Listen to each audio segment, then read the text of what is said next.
I tried you like goodbye forever. Put me down just to see me get back up again. 6 feet under and you're ready to give all the pain. If I was your new addition, you make me part of your equation. Shattered from the past, wish you were my last. Shattered me to pieces like broken glass.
try before we're on our own? How long do we walk across the wire? Stay till we fall.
Your attention, I'm running out your mind.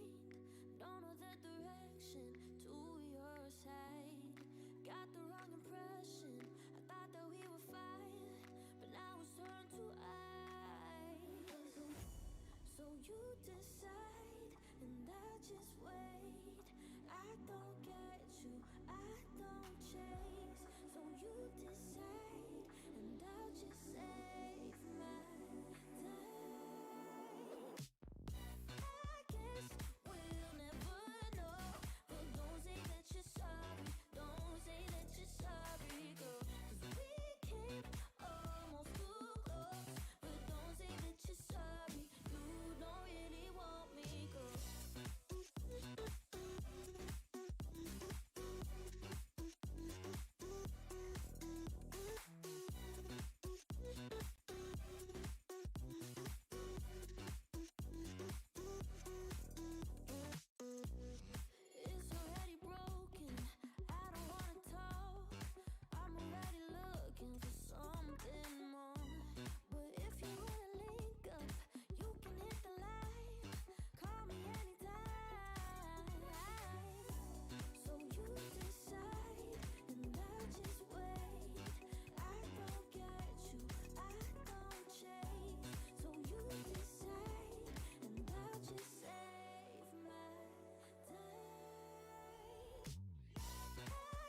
Good evening and welcome to the Boise State Game Pants Esports Arena.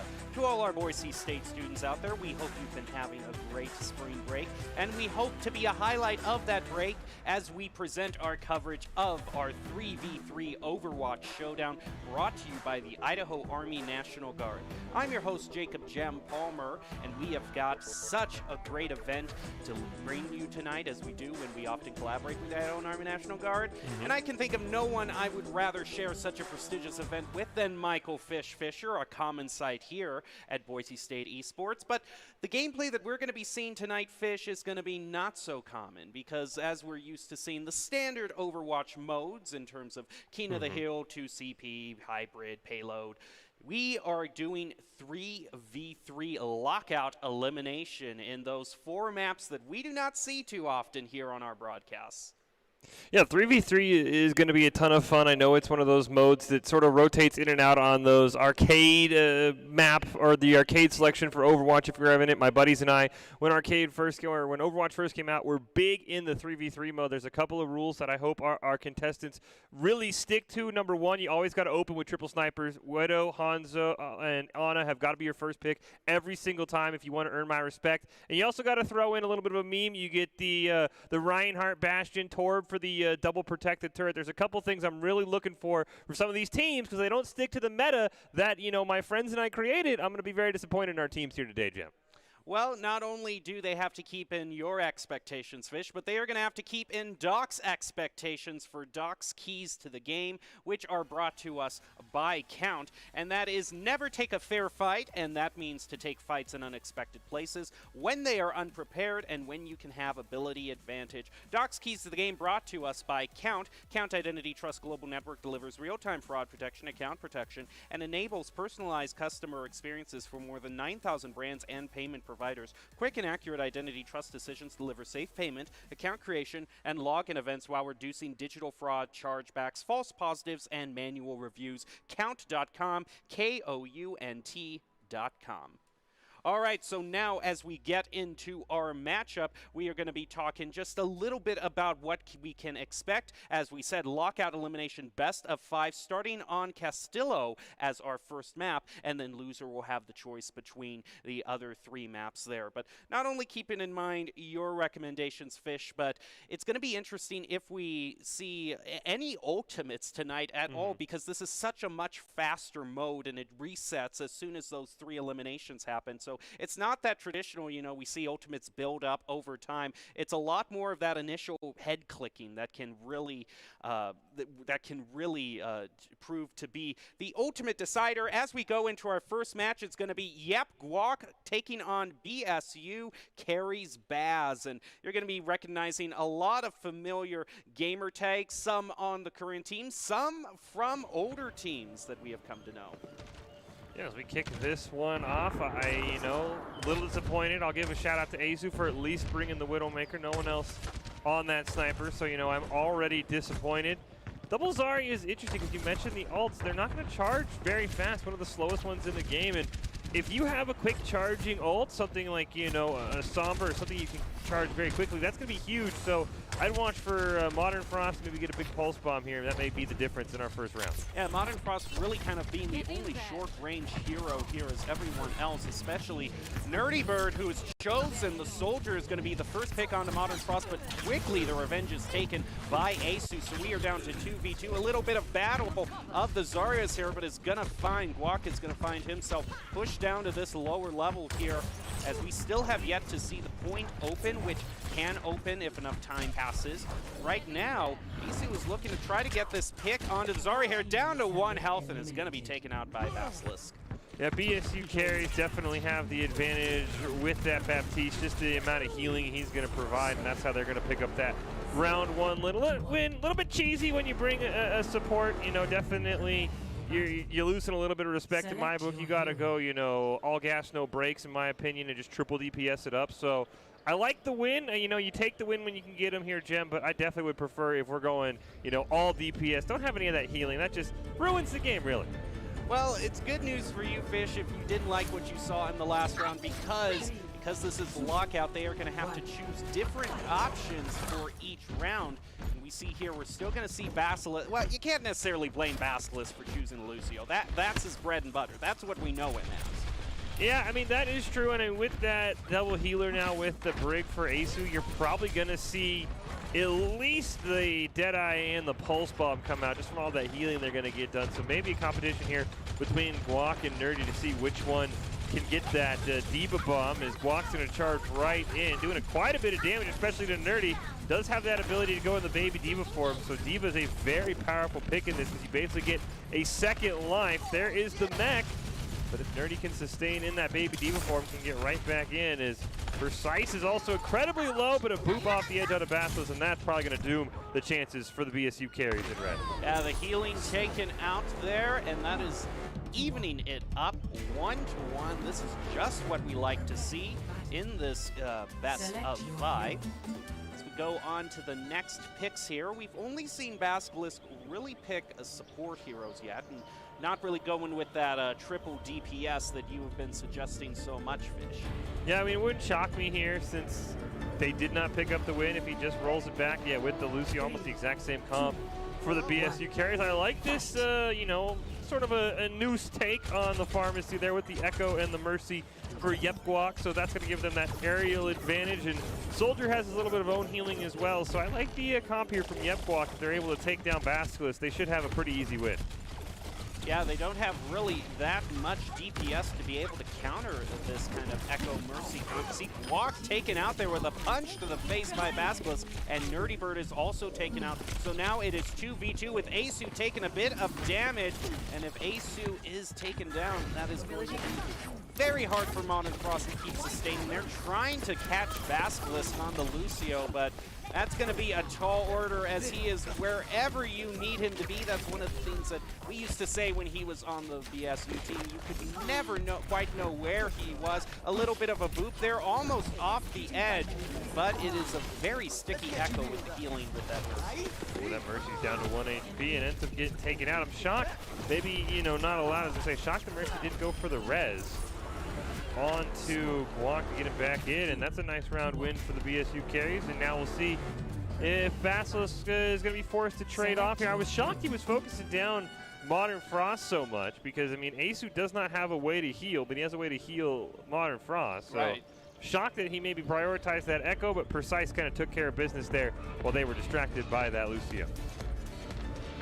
Now that it is 1-2, Basilisk is not going to have that Lucio pick available. Instead goes with the Brig. We also see Nerdy changing over to the Symmetra, as we also see Monkey being taken out by Precise.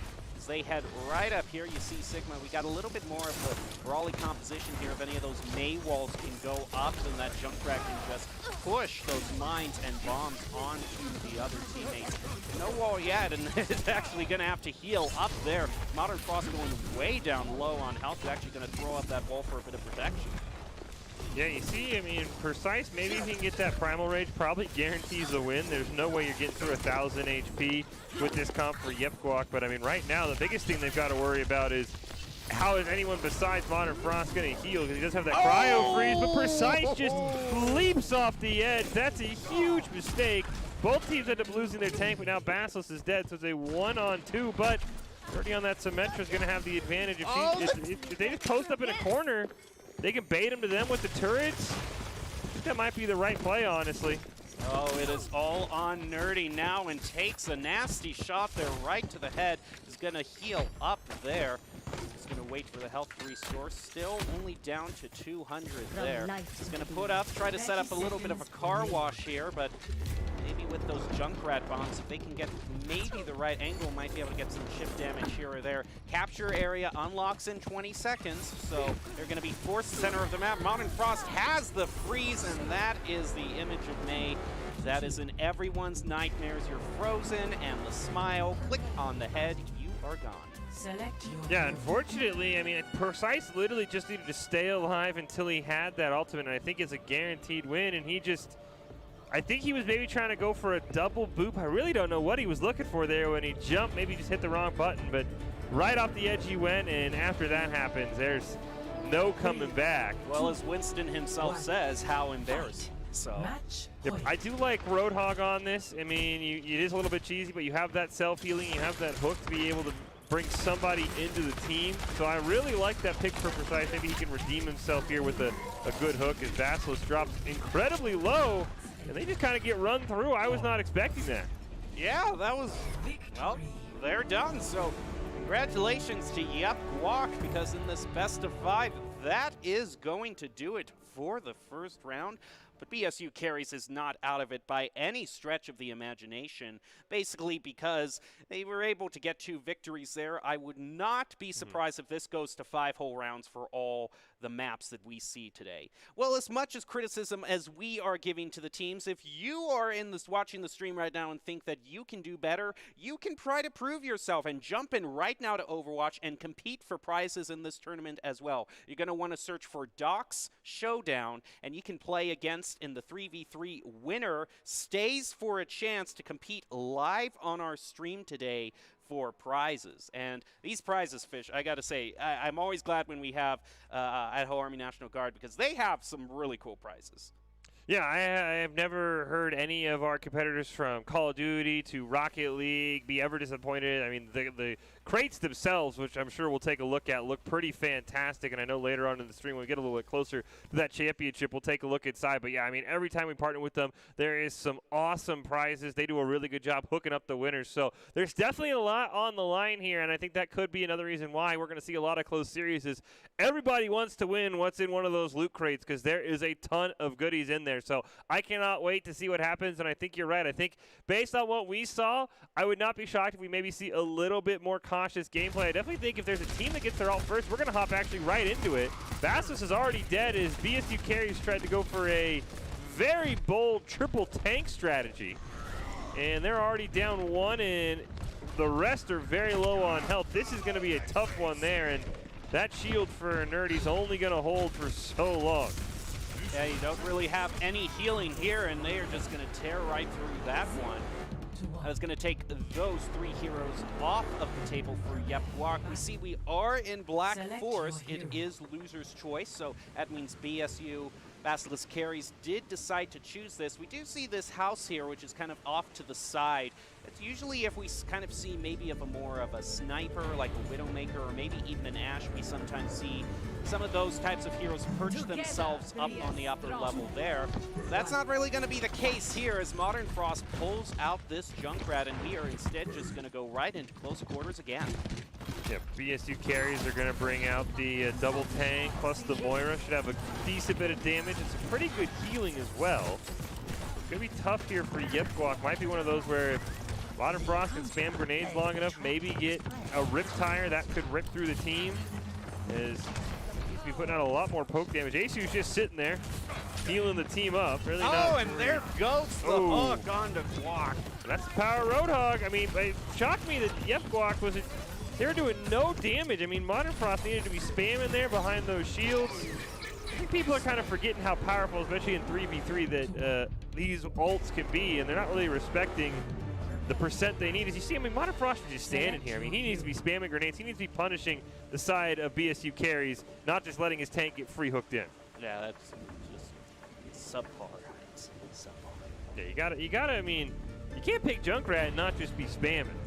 I'm gonna have the complete advantage tonight of being able to critique everybody while not necessarily having to put my money where my mouth is. I'm like an Olympic judge, you know what I mean? I am in no way athletically fit to compete in the events, but I will sure be strict on taking half points away if I see anything that doesn't meet my high standards.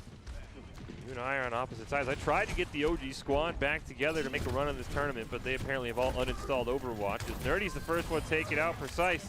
Doesn't even live for a moment in that Baby Diva. Now it's Basilisk and a turret with a Dream.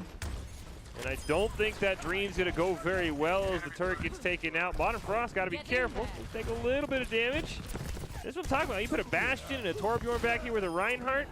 I think he'd be better suited than that comp for BSU Carries, and Yep Guac picks up the quick win. Now it is 2-1 here. Each win, 3 heroes are taken off of the roster. That means Yep Guac still has that Roadhog, if I am not mistaken, which is going to be such a powerful pick with that hook and self-healing in terms of this game mode here.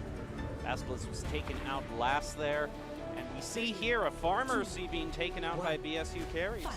Yeah, unfortunately, it's going to go right into Asu's McCree, so luckily Yepguak's going to have some hit scan, as it does look like I think Nerdy fell off of Basilisk, so that's going to make it a little bit harder for him. Fan the hammer right in the face of Precise. He's taken incredibly low. He made the mistake of walking into those short corridors. Might be able to get out alive.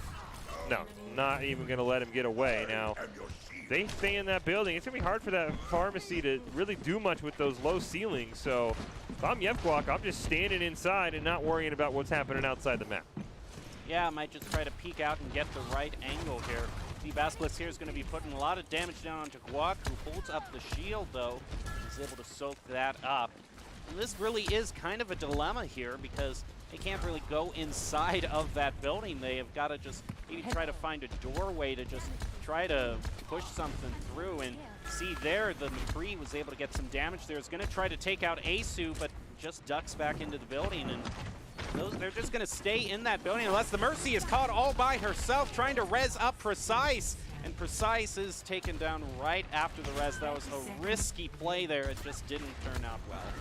Yeah, unfortunately, Basilisk gets the headshot. The only problem is he just runs out of boost, so nearly able to salvage that one. And, I mean, yeah, that was unfortunate going for the Mercy res. Just, you know, maybe should have waited for the Rocket Barrage, and that's how Yepguak ends up pulling out the victory here.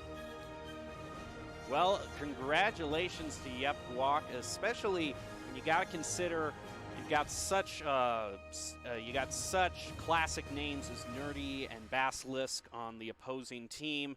That is a win that you want to be proud of as you move one step closer to victory and all the prizes. And I really got to back you up, Fish, on the general stuff that Idaho Army Guard National Guard provides. They were so nice as to in the previous events provide these water bottles here, which are actually customized too. So they have so much cool stuff.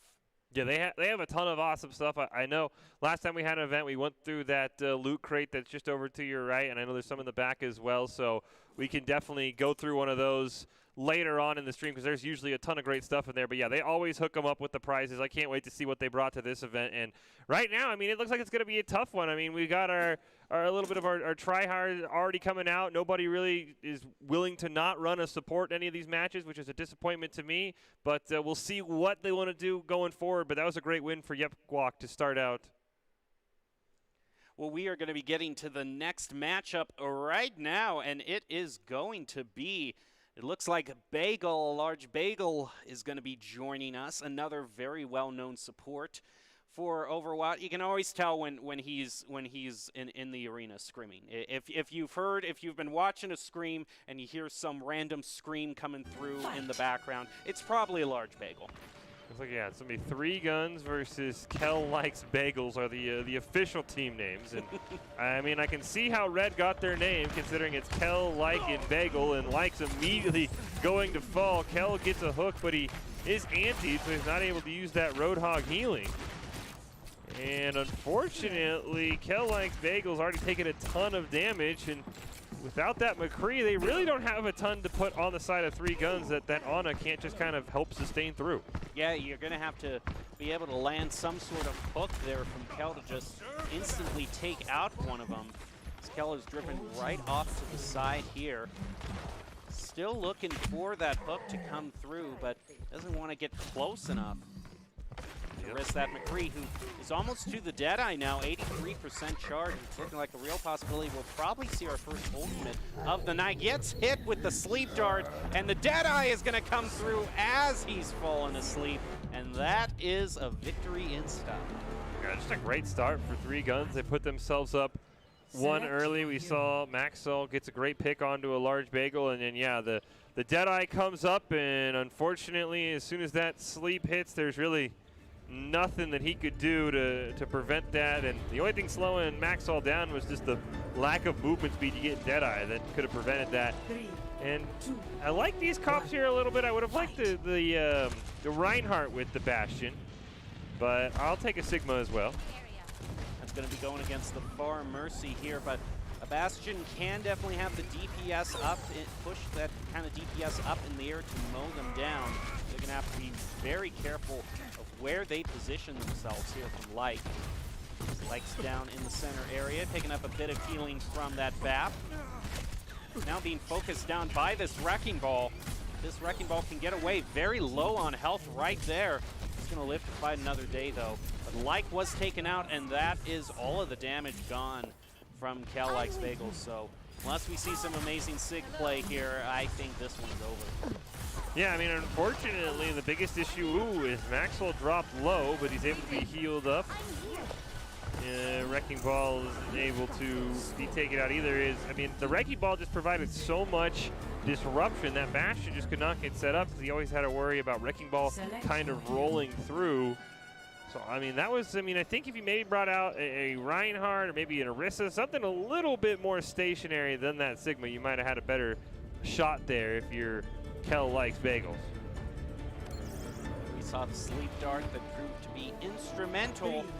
They are going to be looking to make this a 3-0 here. The triple tank definitely has a strength, and if you can get that Primal Rage on Winston, 1,000 HP could be very hard to break through as Maxwell immediately gets taken out. And this should be a win here for Kel Likes Bagels pretty quickly. Yeah, they're just going to bully that Baptiste into the ground, and I don't think there's much that D.Va can do in a 1v3. It's going to be a great comeback, pushed off the side there. Cal Likes Bagels is still in this match, though. Now here's the thing, that they've done that triple tank. Now all those tanks are not going to be available to them, so can't really do another triple tank now. They could bring out something like Rhine, Sigma, or Orisa if they really wanted to go some kind of weird triple shield comp, but I don't think that would have the mobility you're looking for like we just saw with that Wrecking Ball and Winston and D.Va. So now they're going to go with no tanks. No tanks. And then three guns yeah. brings out the They're tanks. going to say, okay, we saw how that strategy worked, and I just think that I have to favor 3 guns in this one, especially with the Tracer, that low HP bar, and Lyke is going to join that party as well. You just don't stand a chance. Even with a freeze there, I don't even know if Kel Likes Bagels is going to be able to pick up an elimination. Yeah, we went from complete the most sturdy composition you could have to Kel hanging on by a few HP left on probably the squishiest hero that's available. So that is going to be it for that first match. We're going to be heading into the second round. Again, you can jump in right now on Overwatch and compete for prizes. You're going to want to search for Doc's Showdown in-game. You can play against our players in the 3v3. Winner is going to stay for a chance to compete live on stream today for prizes. So now we head into the second match here. It is going to be either Black Forest, Echo Point, or Necropolis here. And it is interesting. I don't know if we really have the opportunity for that many environmental, because we don't really have anything in the center or on point. We basically just have Castillo or Black Forest, just some walls off to the side. And just considering how much people love to just huddle in the buildings in the center of those, I don't necessarily think we could see the possibility for one of those kind of boops tonight. Yeah, I think on Castillo, there's maybe a chance if you could maybe get a quick rollout with a Lucio and you catch somebody off guard on those stairs. There's definitely a small chance. But yeah, I don't think we'll see too many environmental kills just because since they are such small maps, as you mentioned, there's only 2 of the 4 that even have a potential to get a boop off the edge. So yeah, I wouldn't be shocked. I mean, we're not even going to get a single chance here. And I like the strategy of Kel Likes Bagels. They only won 1 round last time, and it was with this comp. So they said, hey, you know what? Let's bring it out right away. Let's start with their maybe what they think is their best comp, and we'll see how they handle this pressure here from three guns as they're going to jump right in. Bagels doing a ton of damage, able to gun down that Ana. And unfortunately now that lack of healing might come back and cost them, but it's going to be a 2-on or a 1-on-3, and there we go. That's how you win. You pick your comp you know you're good at, and you start strong with it. Yeah, and getting off to the right foot, and, you know, much better mentality that you can go into it with. Gonna see here three guns I don't know if they are going to choose that same comp, though, because that's what we saw last time in the previous match. They said, okay, that's a good comp. We'll just do the very same thing. So are they going to do what they did last round and just pull out the exact same? Nope. They're going to go with Far Mercy and, of course, the ever-powerful Roadhog. Yeah, going to be interesting here because, unfortunately for Kel Like Bagels, they really don't have a great way to get onto that farm. About their only hope here is going to be to huddle up in those buildings. And Reaper is not a long-range hero to take out a Far Mercy. No, the only thing that's really going to come to it is how well Maxwell can hover, because if Maxwell can't hover as well as we see players like Goblin, he's going to have to land at some point. But first he's able to take down Kel, does land on the ground for a brief moment in time, and now he's going to go indoors. They actually do lose their Roadhog as Don Tony gets taken out. So it's a 2-on-2. Bortle has the option to res, and that's what he's looking for, but I think they are camping the res spot. They just got there way too slow, and that's going to spell doom for Kel Like Bagels. Yeah, if there's an enemy Mercy, you've got to camp that body, and if she gets the res off, it's game over. Now we are 1-1. Look for the next picks from each of these teams as gradually more and more options are taken away from them. I'm surprised they just weren't able to get that stop. I mean, with a Reinhardt swinging his hammer, you should be able to make light work of a Mercy. And now we're going to get a little bit of a mirror here, with the only difference being our Lucio on 3 guns and our Ana on Kel Likes Bagels. So really going to come down that support play, and maybe if one of these McCrees is able to get a nice stun into a fan the hammer on the other McCree, it could be the difference maker. And just like that. Yep, Kel is going to be the first one taken out quickly, followed by Like and Large Bagel. I don't know if he can't turn this around. He was able to take out the Reinhardt and now going to face down Maxwell, who is very low on health, but the Lucio is going to come right in and take him out. You know, unfortunately, didn't have that anti-healing nade cooldown. I didn't really see how Maxwell was able to gun down Kel so quickly. It must have been just a great stun into a fan the hammer, because he just died immediately. Came really close. If it wasn't for that stun that landed onto a Large Bagel, I think he might have won. Maybe if he got that sleep as well, he could have run away. But now they're going to try that triple tank strat again into a triple tank.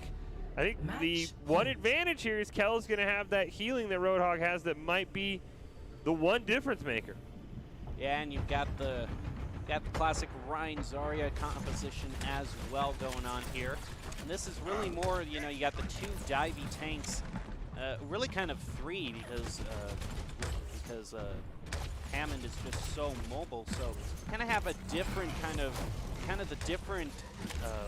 the different poles of the tanks, so to speak here, the different play styles of each tanks. But in this close environment, Reinhardt's just going to be more than content to swing his hammer, take out Monkey there. Now trying to get the right sort of bowl over there from Wrecking Ball. Still isn't going to find it.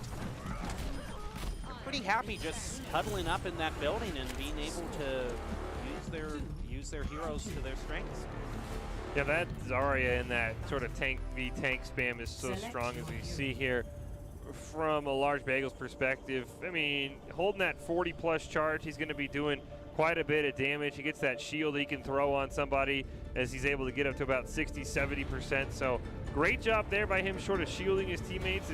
I think that shielding and that healing was a great pick, and now we see triple tank on one side versus perhaps one of the squishiest comps we'll see all afternoon, but that range advantage might help Kel Like Bagels. They also can get a big EMP here from Like. He's just got to be very careful with that small health bar.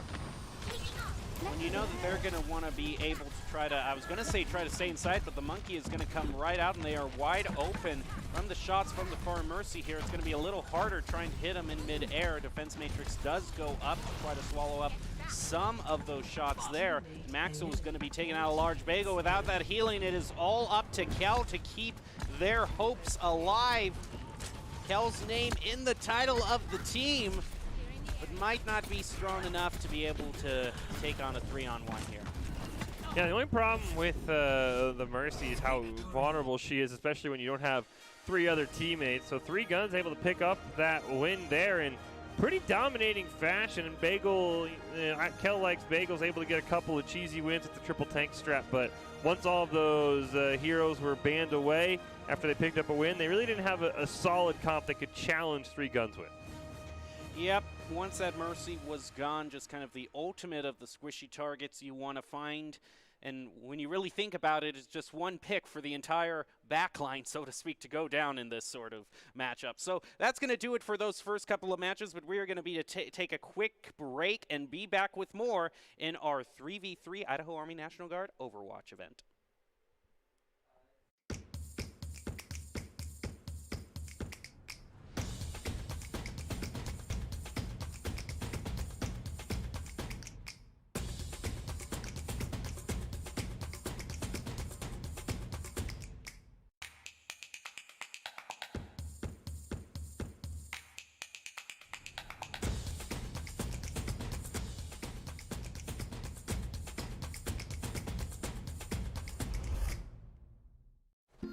A rogue virus. No jobs. Sky-high tuition debt. Life is trying to put our generation on the sidelines. But we refuse to just sit back and watch it pass us by. Instead, watch us fly ahead. Watch us overcome anything. Watch us rise. Watch us change our world. Watch us become the next greatest generation.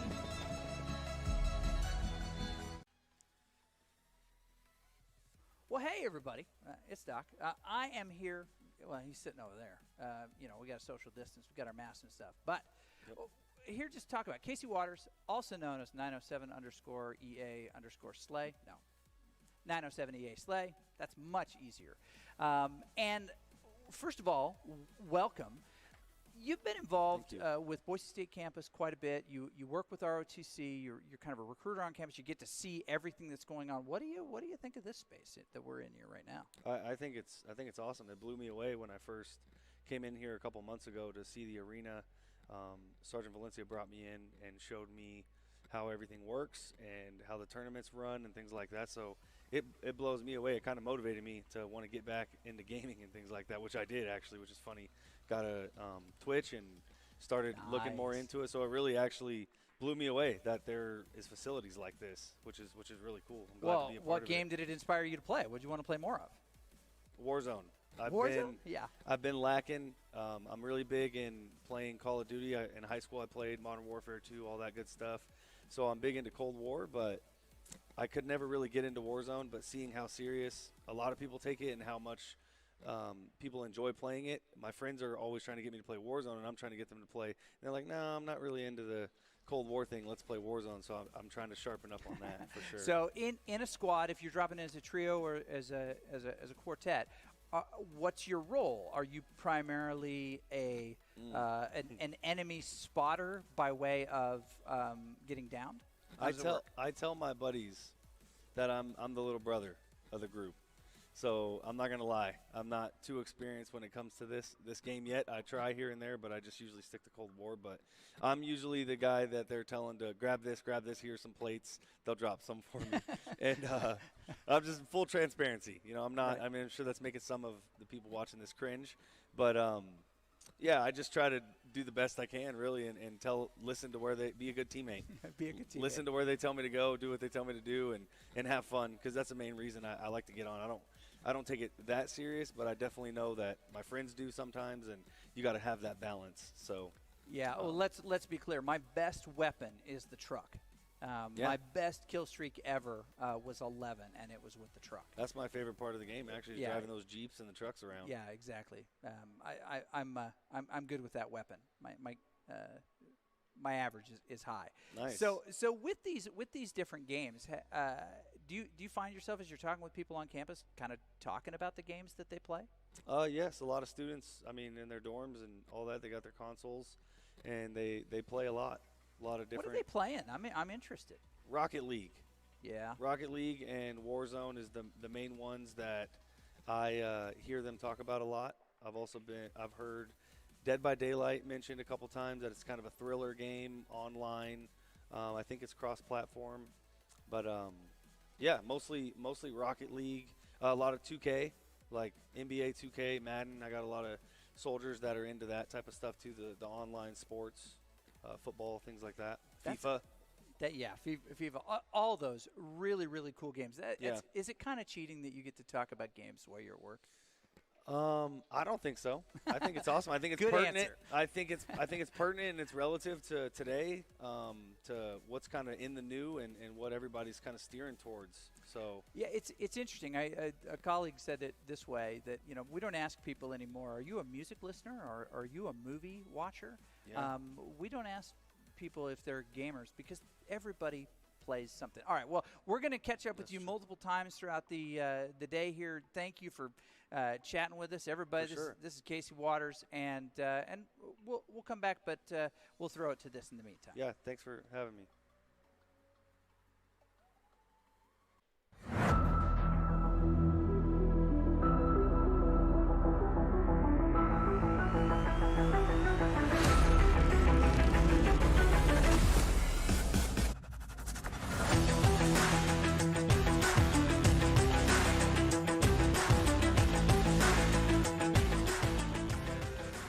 Welcome back to the Boise State Game Pants Esports Arena. You're watching our coverage of the 3v3 Overwatch Showdown presented by the Idaho Army National Guard.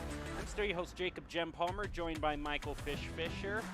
Fish, as we can see what is at stake tonight, that shot of all of those prize tins and some equipment as well, some headphones up for play tonight.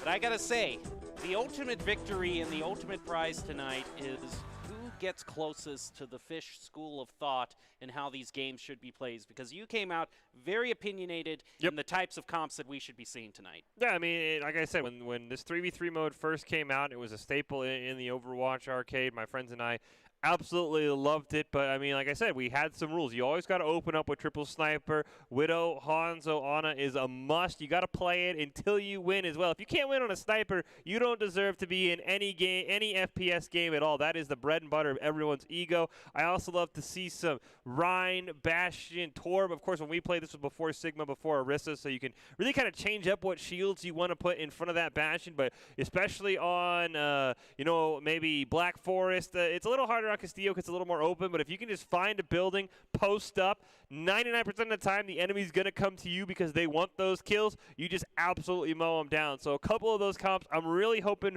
we see from somebody today, because, I mean, those really are the ones that I think are almost unbeatable and also show that, you command my respect instead of just saying, we'll run a support because, that just makes it so I can take as much damage as I want. You can just heal it up, Mr. Support. That's no fun. If you want to do that, just go queue up for comp play. Don't play in our 3v3 tournament here, because that's no fun to bring the meta to our fun little tournament here.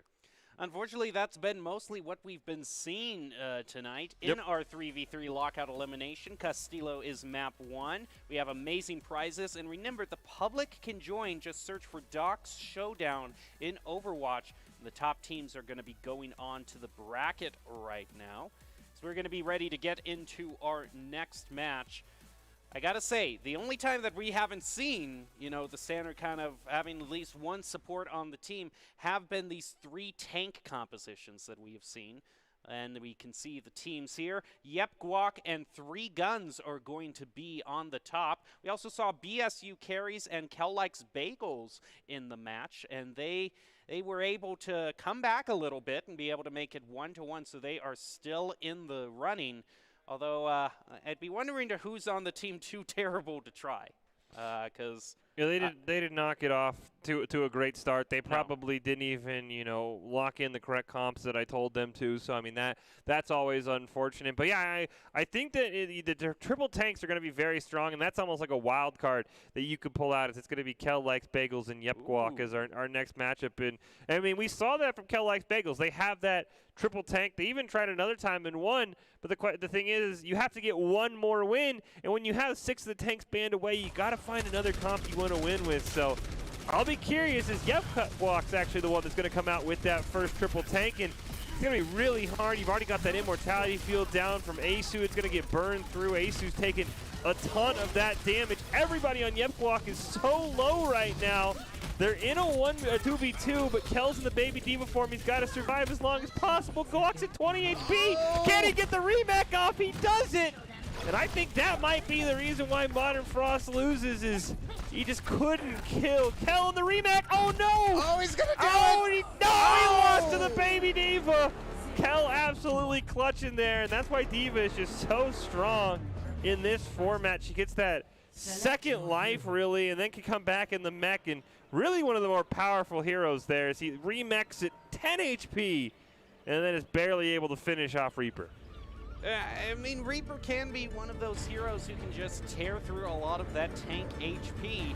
But like you said, kind of having that 2-in-1 that the Diva gives to you is really just the ultimate advantage that pulled it out there in the first round. We're going to see Far Mercy come up as well, and Mercy really being one of those targets that we can see. If you can take that Mercy out, the whole team starts to crumble, although that is going to be a little bit hard with that Reaper in the short range. I don't know, you could throw maybe a dwarf up there, although not going to be able to do that anymore as Asu is taken out. I don't know how Modern Frost can try to get up in the air. They're able to get them into that small room. He might have a chance, but they're going to quickly scurry away there. Kel is going to be able to take out Guac. It's up to Modern Frost yet again.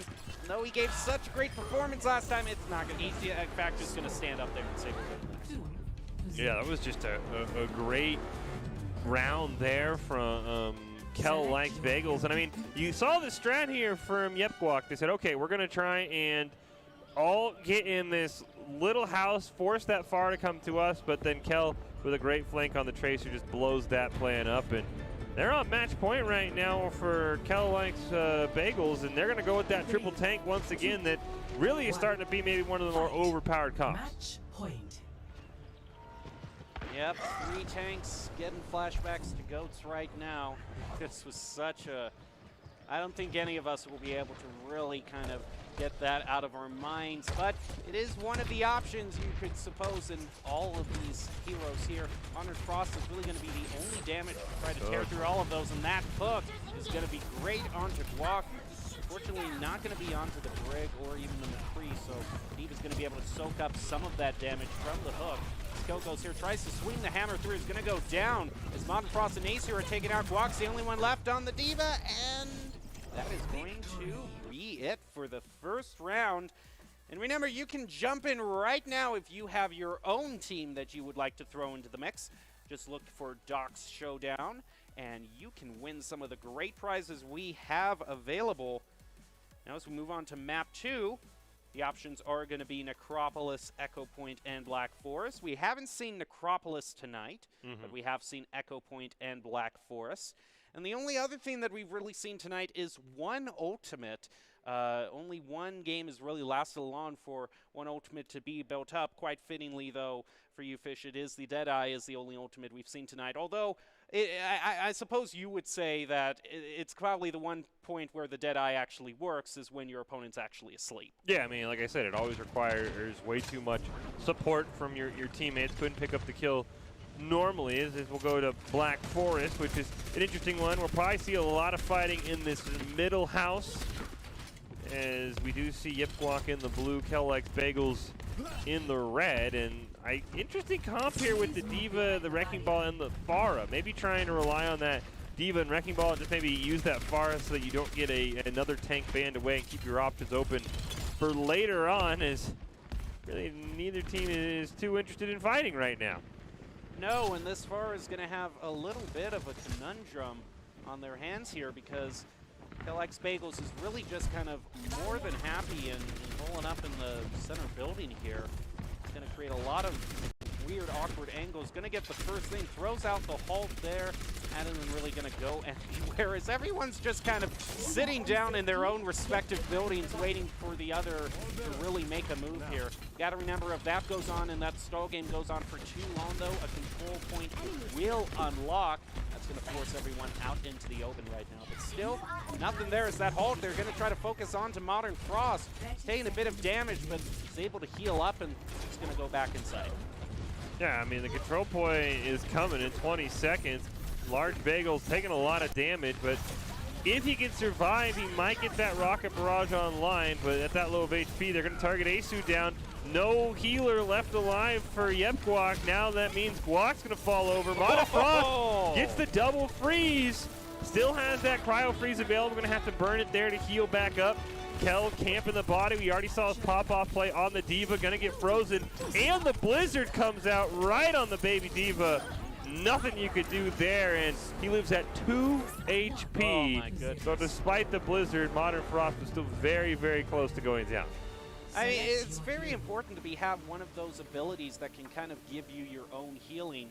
Cryo Freeze just giving him just enough of that sustain and heal up to be able to take out the Diva. So you can see some of those heroes, maybe Soldier 76, Roadhog, May. You just have an ability to heal yourself up. Could really be a crucial turning point. Yeah, it definitely can be something that you can kind of use as that pseudo support to keep yourself alive. The Diva for that second chance at life. Asu nearly goes down, and I think the Mercy's the one support that does struggle because she really has no way to help sustain her own life. She's going to be a quick target here, and there's a great counter to the pharmacy on this map as you just stand in the middle building, which is going to take a lot of that pressure that the pharmacy usually applies, especially in 3v3, right out the window. But maybe Kel can farm this rocket barrage off those shields, maybe get some of that chip damage. Ed Reaper was very low on health. One more missile, and that would have done it. The Brig is able to heal up here. Asu is very low on health right now, so he's got to be very careful of where he positions himself. One stray missile from that far, and it is going to be it. He's able to try to heal up one, but they are all very low on health. They just keep peeking through that doorway. It's allowing the Far to get some free mileage. Then you got the flank there from a large bagel. Modern Frost is very low. He gets taken out, and it's up to Guac with the Dream, and that Dream is going right off the edge. He wanted the double charge, maybe make something flashing happen, just couldn't find it. And unfortunately, that Fire spam was just way too much, and then you see there comes a large bagel for a flank that nobody saw coming. Yeah, they were all focused on the far end, just thinking, well, how are we going to stall this out until the control point unlocks? And the far took so much of their attention that Bagel was very happy to take up, to pick up that pick there. It's the first time we're going to see Zen be brought out too, so we kind of have a double support going on here. Kel is going to be going on to the Echo. I'm curious to see how this Zen turns out. Yeah, definitely a lot of healing for Kel like Bagels. I think that Echo could be in for a bit of an issue. That Orb of Discord's also going to make things very, very difficult. But the Roadhog, if he's able to game his healing, because it's going to give him quite a lot of ult charge when he uses that healing. If he's able to build up that whole hog, he can just absolutely rip through entire teams. But Like's doing a great bit of damage. Does get hooked through the door. Shoddy construction there from the Overwatch team. And I think that's probably going to spell doom here for Kel like Bagels out that Zenyatta. And another one! Guac, maybe auditioning to play some Roadhog in the future, is those were just insane hooks for him. All right, now you gotta think about this though for Kel likes Bagels. There is kind of a little bit of a pride thing also going on. Does one of them want to try to get on Hog here and see if they can do just as good, if not a better job at those hooks? Yeah, that first one was just insane around the door. The second one pretty good on that Echo as well. Doesn't look like it. They're still going to bring out their triple tank that is really, I don't think they've lost a single round when they brought out triple tank. This one's a little bit more interesting with the Diva Rhine Sigma. Meanwhile, for Guac, you see pretty standard, the Winston, the Tracer, and the Brig. The Brig's going to take a ton of damage right off the bat, but Like's going to just get eviscerated. They do take down Asu. Kel's going to get forced to the baby Diva form. They're not going to let him make a hero play. So now it's a 1-on-2, and I don't know if a large Bagel is going to win this one. He's trying to punch Guac down, and that is not going to happen. And Guac's going to pick up that win there. Yep, the Bagel goes stale, and that is going to be it for that match. You can see here all of the prizes that we have been talking about tonight are in those great ammo canisters there. We'll be taking a look later in this broadcast to see what is necessarily what are the mystery items inside there. What would you like if you got a prize like that? Like what kind of gear would best be for your setup? I mean, honestly, any of the gear. I mean, those headphones are already, a great prize just to have solo. So the fact that there's even extra, I mean, you mentioned the water bottle. Of course, anytime you got to have some sort of T-shirt swag. I'm sure you see the stickers on the boxes. There might be some of those. I know Boise State Esports has some pretty insane stickers that are hidden throughout that we've been accumulating through over the years. So, I mean, there's quite a few good things. I think the last one had like a tactical vest koozie that was actually pretty legit. So, I mean, another one of those would be pretty awesome because, I mean, this is the first Overwatch event, so there won't be as much crossover probably from the other events with Rocket League and Call of Duty. So I would think any of these prizes are going to be pretty awesome. And like we talked about, the Idaho Army National Guard always puts together quite the insane prize pool. As we're going to go to map number 3 here between Yep Guac and Kel Likes Bagels and see who's able to pull out the overall victory. This is going to be very crucial here because Yep Guac, if I wasn't mistaken, was undefeated so far in 2-0. So bringing them to 2-1 and putting Kel Likes Bagels up to 2-1, that's going to push them back up into the top tier of teams. Back in the middling range, Likes taking a whole lot of damage from Modern Frost. Now Large Bagel and Carol have to try to get one pick. Asu is probably the prime candidate for that pick. Very low on health right now. Kel is down. They're also very low on health, but still has the Pilot Diva though, so there still is that backup there. Is going to be taken out of the max. Now focused down very fast. Large Bagel has to do it all by himself, but I don't think it's going to be that doable. No, not at that little of HP, and I do think the Reaper is a great counter to this triple tank strat because he is going to do so much damage. He was recently changed to even have his damage increased a little bit as Blizzard thought he wasn't as met as he should be. So that Reaper is just going to absolutely shred those tanks. I think you're going to have to make sure you bring something like a Reinhardt to maybe block some of that damage, and definitely a Roadhog to these triple tank strats. As the other team counters with a Reaper, and I think Kel Likes Bagels has kind of shown their hand that triple tank is their kind of go-to. That Reaper is going to rip you apart, but now that he's taken away, Kel Likes Bagels says, hey, there's no Reaper to deal with. Let's see if we can just run it back. So a lot of pressure on Modern Frost on the McCree this time to stay alive. He can charge his ultimate pretty fast here. Other than the Blizzard, it's really the real thing that we have seen thus far. He's going to try to get a few shots here. Both teams are going to go get focused down by the Monkey really quick, and Kel is going to do the final shot onto Modern Frost. That Brig is also taken out there, putting the advantage to Kel Likes Bagels.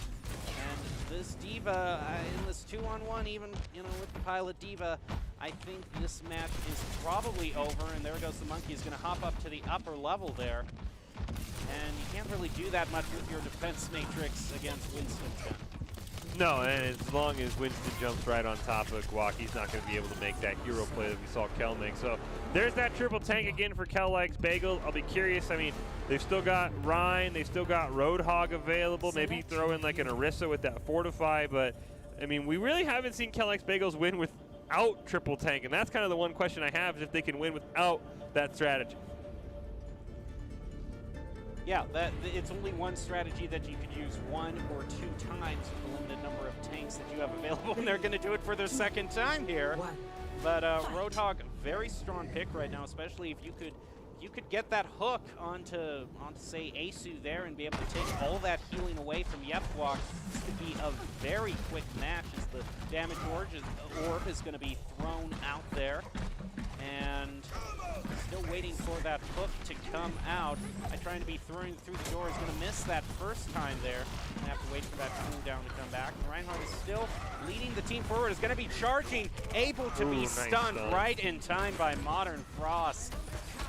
So now maybe one errant hook from that Roadhog can even this back up. He's going to peek around the corner there. Still no hook that has landed. Large Bagel also using Zarya here. And about 50% of the way there to that Deadeye. As well as the Coalescence. Going to be taken out there. Meaning Kel all by himself is able to heal up, but when you've got 3v1, it's not going to be enough. Flashbang onto Kel. Putting Yep Guac in the advantage.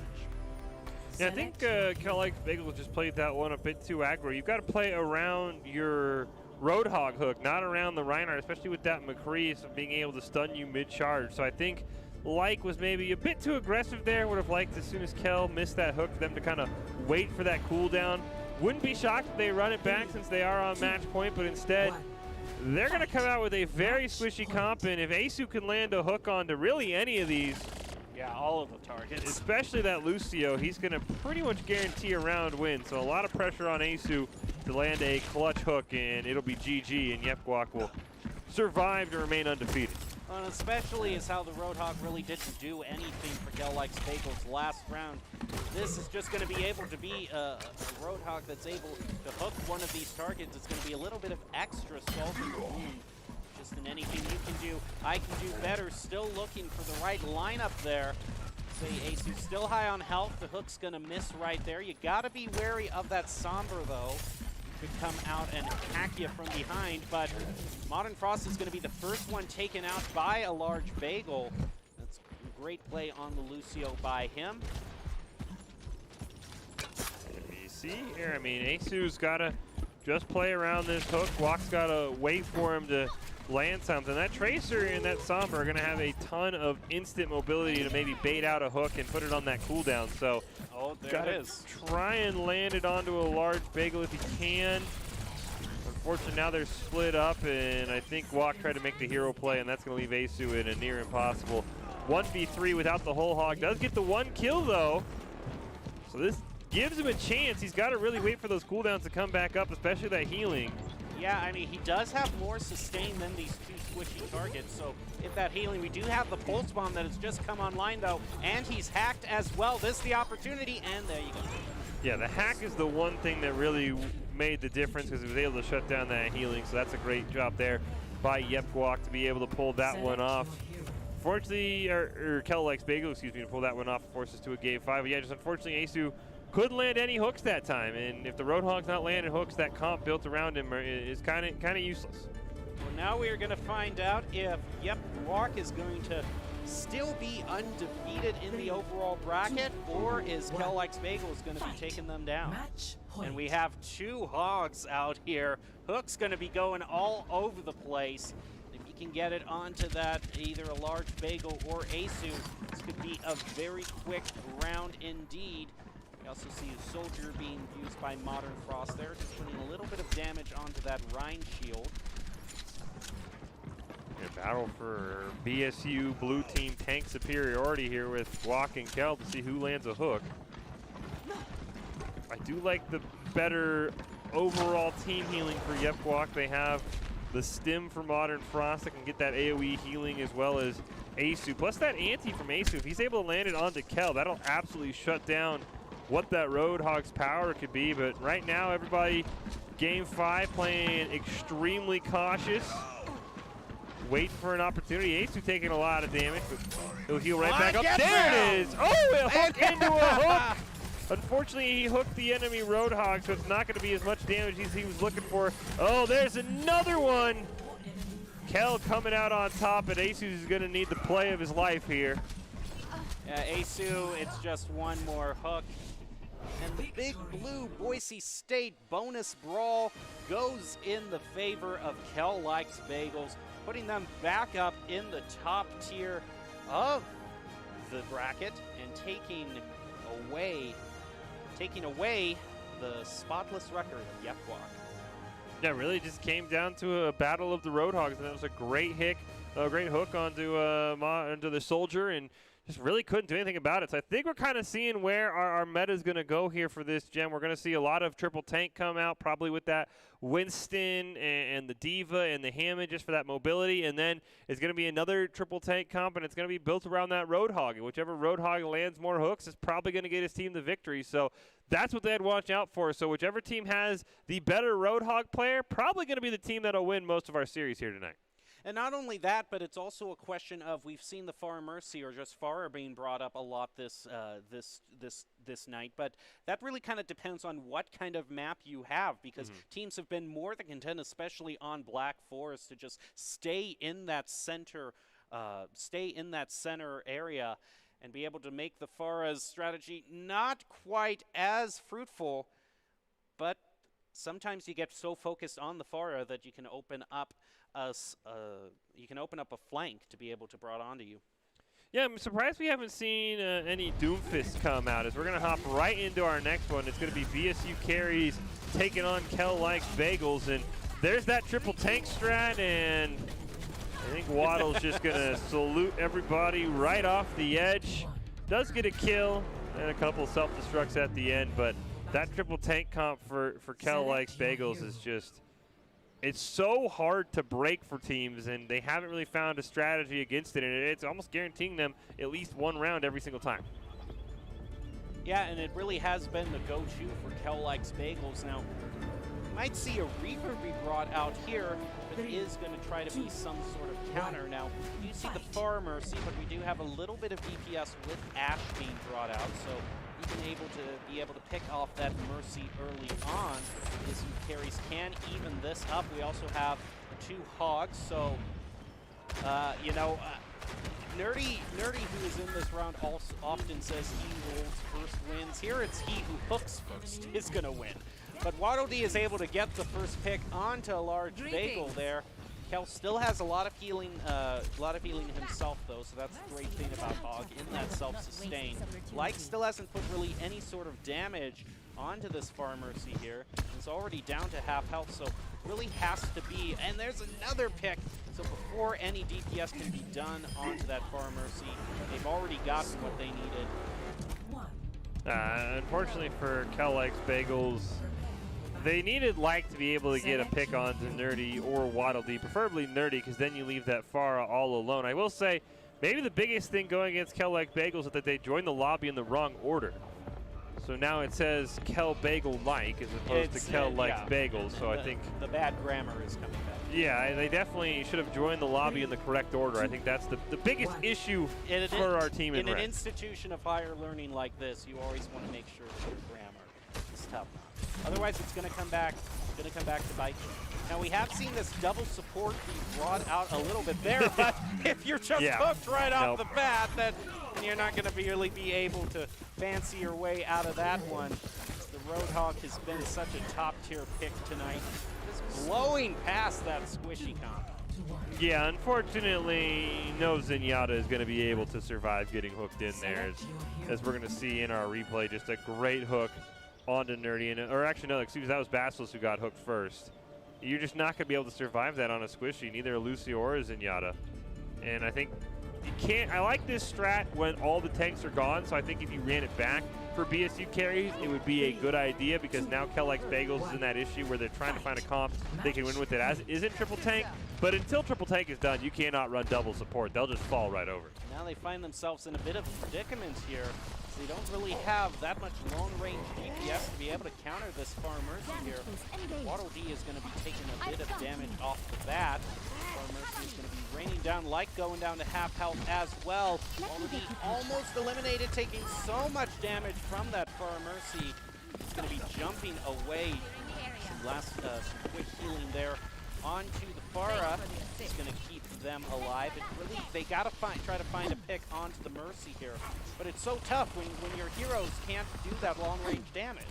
Yeah, Waddle D is the only one who can kind of jump in and get some shock damage. We saw him try it, and he got Bagel to about 140 HP or so, but he just got taken too low. Unfortunately, the Lucio's healing isn't as snappy as the Mercy's. It's a lot more sustained over time, as 30 will be the final one to die, and we see that a quick win for Kel Likes Bagels. That triple tank just really hard to crack right now for a lot of teams. Well, you can jump in right now and compete for prizes as well. You're going to want to search for Doc's Showdown. You can play against in the 3v3, and the winner is going to stay for a chance to compete live on our stream today for prizes.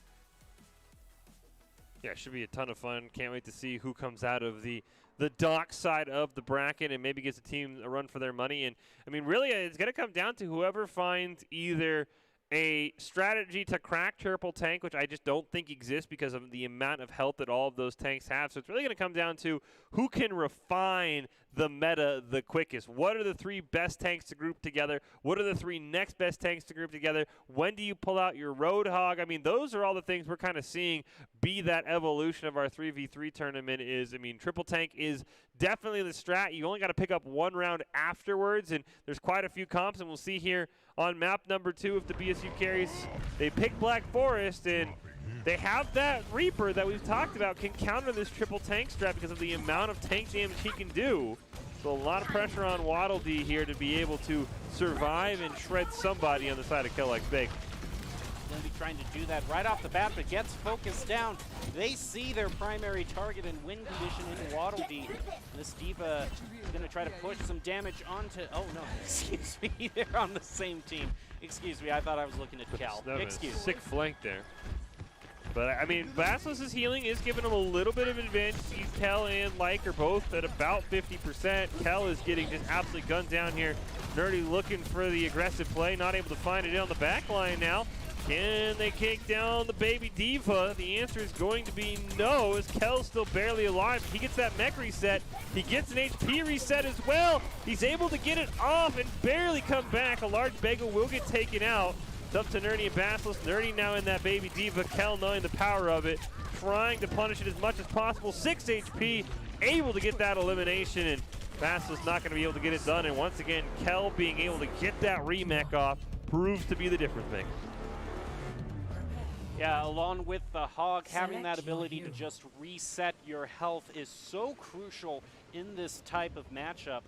Now, the Reaper is still going to be available if they try to do another triple tank, although the Hog is still available. So if it's another triple tank that Bagel decides to use here, Hog is going to most likely be a part of it. But they're going to go with 2 Far Mercies here. BSU Carries is going to have the slight advantage of being able to have, if you're able to land that hook onto the Mercy in midair or onto Tracer, any of these squishy targets is going to be huge if Basilisk can accurately hook, but is going to miss there and has to wait for it to be on cooldown. He's going to quickly take a breather here. Hook comes back online because any of these targets is going to be a great pick. It misses again. And it's, if that hook hits, you're putting yourself in a great position. If not, you just got to wait and hope that you survive.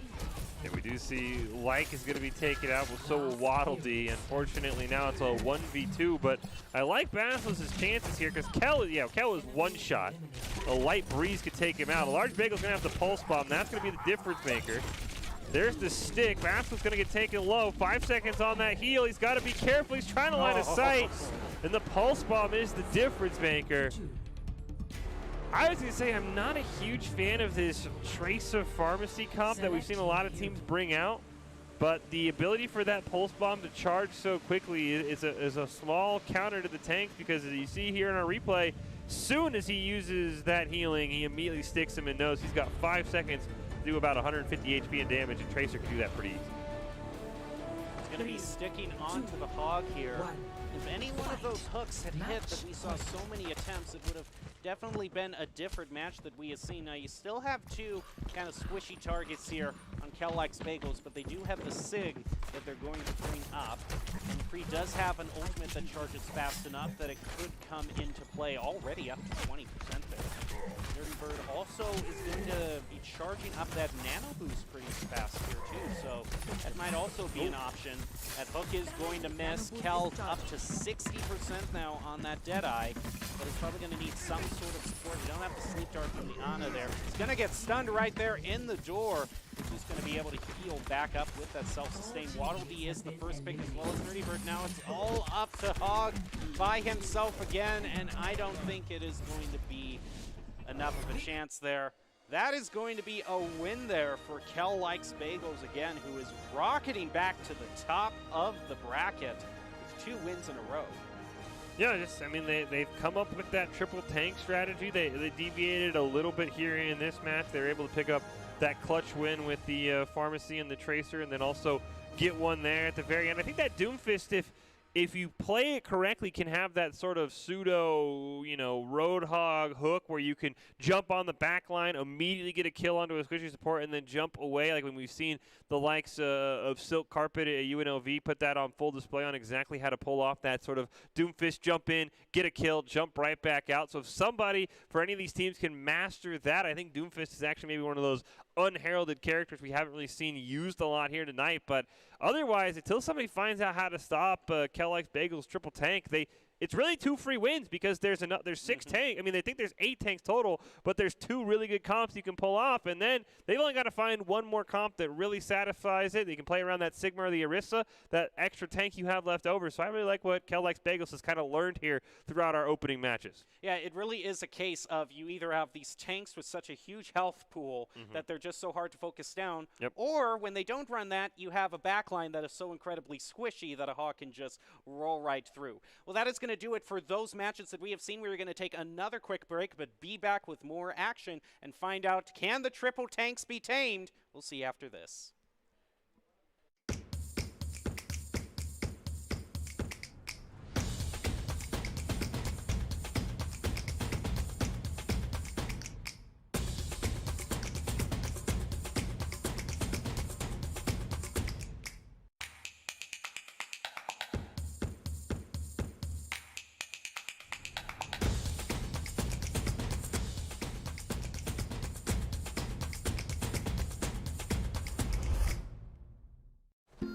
A rogue virus. No jobs. Sky-high tuition debt. Life is trying to put our generation on the sidelines. But we refuse to just sit back and watch it pass us by. Instead, watch us fly ahead. Watch us overcome anything. Watch us rise. Watch us change our world. Watch us become the next greatest generation.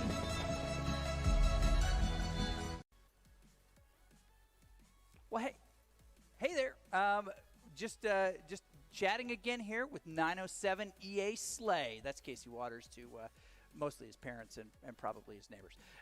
They don't know him by those titles. But we were just chatting a little bit about his role. He's a recruiter here on the Boise State campus. He gets to work with ROTC. He gets to talk with people about video games. And here was the thing that was interesting to me. So I'll walk the Greenbelt from time to time, and I will see what I think of as an Army Guard type of person, right?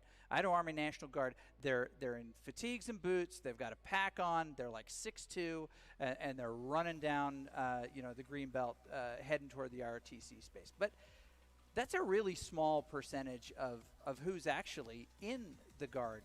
Can you help me understand just a little bit more about the types of people, the interests, the specialization, just who's in the Guard today? Yeah, so we have people in all walks of life that are in the Army National Guard, from police officers to doctors to lawyers to trade school, trade workers, plumbers, electricians, aviators, pilots. We have literally people that work at pet stores, people that work at McDonald's, soldiers just joining the Guard to go get their school paid for, and they like working at a nursing home.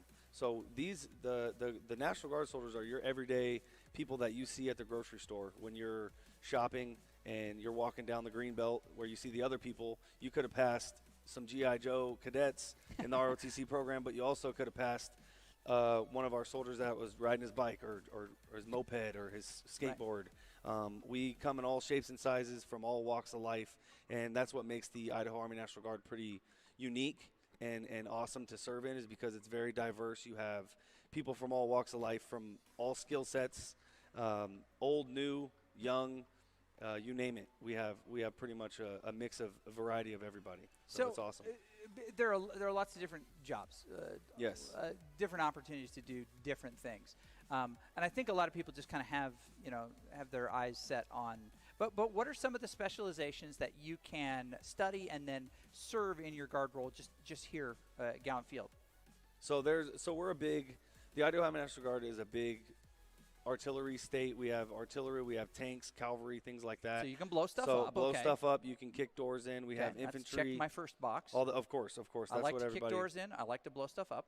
But we have so much else. We have support. We have transportation, military intelligence. So the thinkers, the ones that like to problem solve and sit and dark spaces with that are lit up and kind of figure things out and have a top secret clearance, stuff like that. We have those. We have engineers, construction engineers, pretty much any job field that you can think of, culinary arts specialists, communications, IT, I mean, really anything. Water treatment specialists. We have people that test water and treat water. We have people that fuel all of our vehicles and aircrafts, and people that work on Black Hawk helicopters.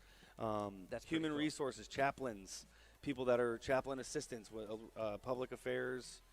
Dang. Anything that you can think of on the civilian side of what a career path would be, I can tie the Army National Guard and a job to that. That's going to make it somewhat similar, if not completely identical. That's wicked cool. Yeah. And school paid for. Help me understand Ooh, that. That's a big one. That's the meat and potatoes of the Idaho Army National Guard. We pay a lot of students at Boise State are from out of state, so they haven't gotten the WUI, or they're paying out the wazoo for out of state tuition. WUI and wazoo are two financial tools. Go ahead. There you go. Yeah. True. But we have in-state tuition automatic when you become a member of our team, as well as we pay $4,000 a year for federal tuition assistance and $4,000 a year as well by being a part of the state with our state education assistance program. Dang. So you kind of get to dip as a National Guard soldier. You get to dip from the federal pot and the state pot when it comes to funding, and that's aside from our extra money with GI Bills and kickers and bonuses and all sorts of stuff. But definitely being a member of our team is going to pay for your school 100% while you're going to college. That is wicked cool. Okay, so Yeah. we're going to jump back into some competition right now. You and I are going to catch up here in a little bit. Everybody, that's Casey Waters. We'll be back here in just a second. Check this out.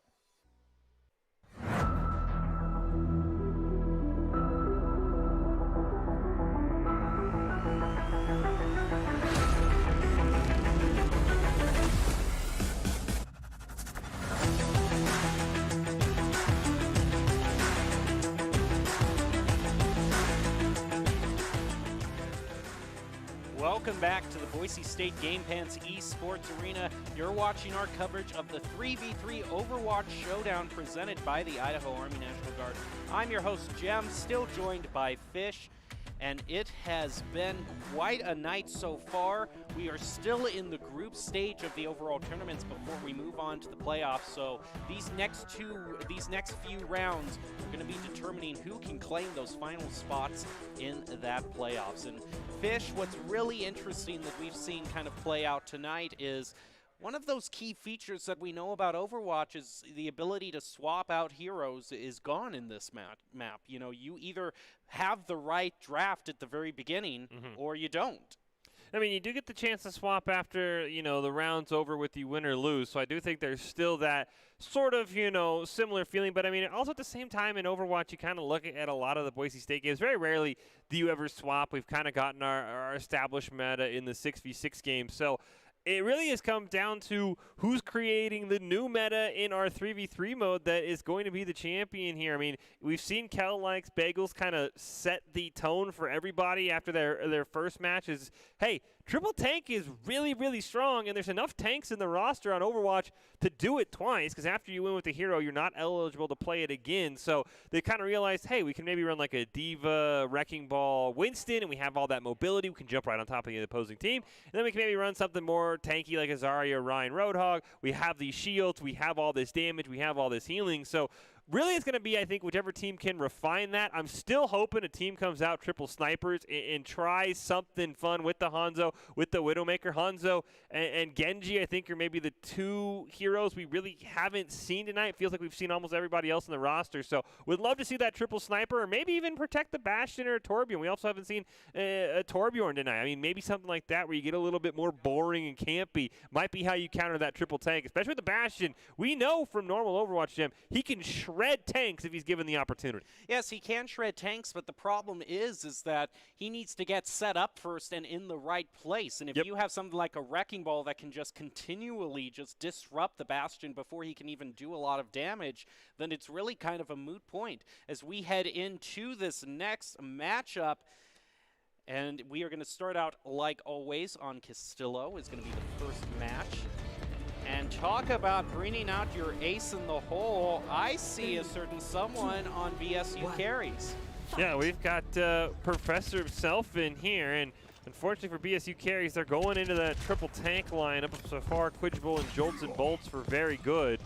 So a lot of pressure is going to be on Basilisk here to get a hook. Unfortunately, early pick on a Nerdy is going to make it a little bit harder, but May and Wrecking Ball, our Roadhog, have some healing as there's a great hook onto that Wrecking Ball. That might be the difference maker. Nobody for very good has any healing. Unfortunately, Professor gets picked out. Another great hook, and very good. They've been taking some notes. They know triple tank, that's the way you start. The trio of triple tank trouble tragically takes its toll in the first match of BSU carries versus very good. You can see right here a nice hook there. It wasn't enough, but it isn't overstated. You did bring it up very shortly there in that Roadhog and May have been very strong picks. Roadhog not only because he is a tank that can fit into that triple tank, but he and May all have that ability to be able to heal themselves up. And being able to sustain yourselves is very crucial.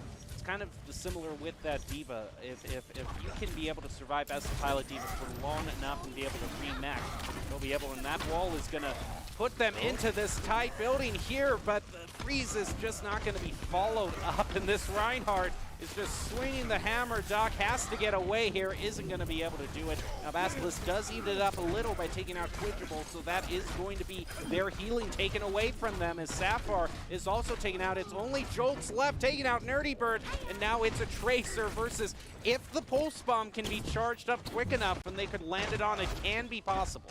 Yeah, I was wondering why Very Good was just ignoring the Mercy there. That was kind of wild. Luckily, Jolts and Bolts was able to realize that Nerdy was just absolutely sustaining Basilisk through all that damage. Gets a great flank, and this mobility is going to be pretty strong here, and also that ability to Tracer has some built-in healing a little bit. Ooh, charge right into that wall. You see that Pulse Bomb's up to about 80%. If he can get behind him and build some charge, this should be GG. Oh, that flame strike was so quick there. He does have the reverse time, so as long as he doesn't get one shot, he's fine. Blink behind. Oh, looking at the ground. Oh, you got to be careful. Barely gets him. Pulse Bomb right at the end there. And yeah, we've seen the power of Tracer. She is incredibly mobile, and I mean, Jolts and Bolts, I just feel bad. I mean, there's nothing you can do with how many blinks she has built in. I was talking to Goblin, you know, about high-level Tracer play where you're going to blink behind, immediately make them do a 180, and there's only so fast you get that shield up. Yeah, and it's just really content to stay out of the range of Reinhardt's hammer there and be able to farm up that ultimate. Oh, here we go. Here we go. This is one of the things you're looking forward to. Yeah, I was hoping for a double shield, but I do like the Baptiste with the immortality feel. Like I said, I played this combo before some of these new modern heroes were put into Overwatch, so I do like that. You got to just get into a corner, into a building. Oh, there's a great chunk. There's another one. And at least, you know, at least somebody finally, plus you got the Lego Bastion, which is always a nice win. But yeah, that's what I like to see. This is the comp that I think a team could do a lot of work with, especially if we go on to Echo Point for a map too. You can hide in a lot of those buildings, but Basilisk makes it work with ease. And I feel a little bit smarter now because I feel like I definitely carried BSU carries on that one. Well, it was that initial challenge of trying to be able to set up, and they did not have those kind of heroes. They did not have the tanks that can really get in Bastion's face and just mow him down. They had their strategy with the Far Mercy was just long range in the air, and that was great for Bastion. So now they only need one more to take this home. Very Good is going to still be on this Far Mercy. He's going to try it again. The Basilisk is going to be on the McCree, which definitely has a lot of damage to be able to pick Mercy out of the air. If that one pick can go through, then BSU carries will get the victory. Quidgeable taking a bit of damage there, is healed up. So McCree has to be looking for just the right shot here. And that shield from the SIG can stop those missiles for just a little bit. You'll see the Torb is going to be going very low on health, healed up. Ooh, and off the side, the boop onto Basilisk, and that is huge. Now that DPS up in the air is not available to BSU carries. Yeah, and unfortunately, that rocket AoE damage did a number to Nerdy's health. They were low for a majority of that battle, so we should go to a map 5 or to a game 5, and I'm shocked. I mean, BSU carries. I think they still have a majority of the tanks on the table. They could easily pull out that triple tank, and very good. I think also has maybe tankier Roadhog, Rhine, Zarya build available. So I would not be shocked. You need a win here on game 5. I would triple tank it for both these teams and go with what we're seeing is the best right now. Well, we do see Basilisk is going to be going on to the Hog. We see Quidgible is going to be swapping onto the Lucio, and that's going to be a great squishy target. If the hook can land, we've seen a lot of attempts with the hook. Sometimes it's been an amazing play, sometimes not so much. We see Nerdy Bird is going to be swapping onto the Soldier, which can be sort of a pseudo support here, and is going to be taking down that Rhine shield right there as Reinhardt is going to be going down to half health. Professor is very low on health right now. The damage orb was used. Now Nerdy can heal Professor up, and a great hook onto Quidgible. That was the squishy target we were looking for, and now the Rhine is going to be focused down, quickly followed by the Soldier. And I think BSU carries here has pulled out the victory with style and is going to be going into the second map with a great advantage. Yeah, I mean, the fact that they were able to pull that out without ever running triple tank, also very, very impressive for BSU carries. I mean, when Doc came into the game, he said, you know, it's time for the carry here. And he really has been instrumental in being able to find the win without relying on triple tank, which is definitely a great kudos in my opinion. Yeah, I mean, you get the play of the game from the Fish comp, so I mean, I'm sure I deserve some credit as well for recommending such a superior comp as we see Doc there strategizing for map number 2. We'll see what Very Good want to pick. I mean, maybe you have to avoid Echo Point for sure, because that is a Bastion haven with all of those buildings. So maybe Black Forest, maybe Necropolis. We haven't seen Necropolis all day today, but would love to see something come out here from Very Good to get us to an overall game 3.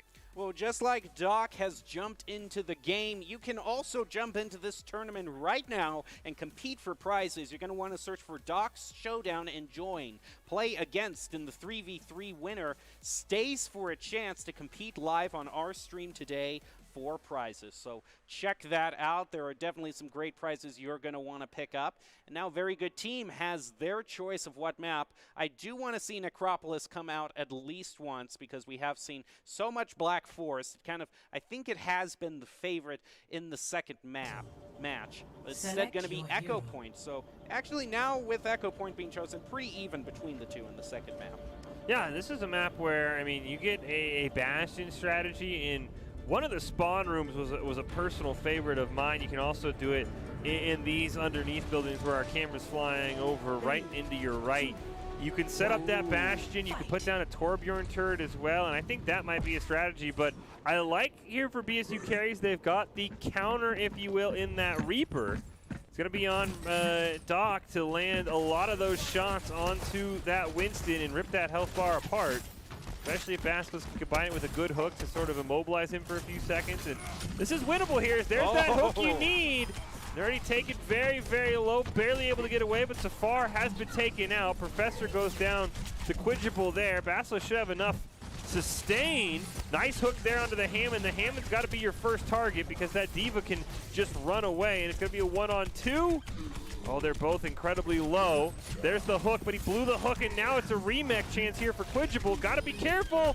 Baby Diva versus Hog. Oh! And Quidgible barely pulls it off. We have seen both of our main Diva players here at Boise State, and Kel and Quidgible, have insane Baby Diva plays here so far tonight. Yeah, Baby Diva has won multiple rounds tonight so far, so just when you think you might have been able to win there, that is going to put Very Good Team at an early advantage, but it's still best of 5.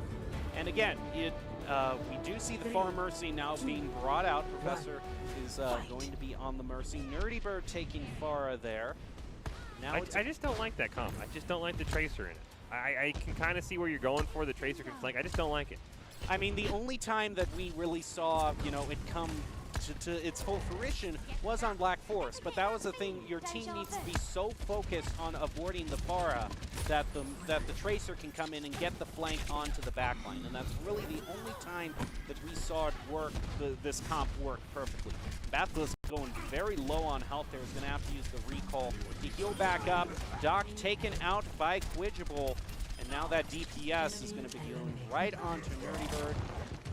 And I don't think Basilisk can really turn this around here. If we get a triple pulse bomb, he might have a chance, so it's on to very good to not group up. And yeah, the problem is, as we've talked about it, that Mercy's just so exposed that if you can put enough damage on her, she just can't heal it off fast enough. So I don't like the Tracer in this comp. I don't think she puts out enough burst damage to distract from the pharmacy. Oh, huge hook! My goodness.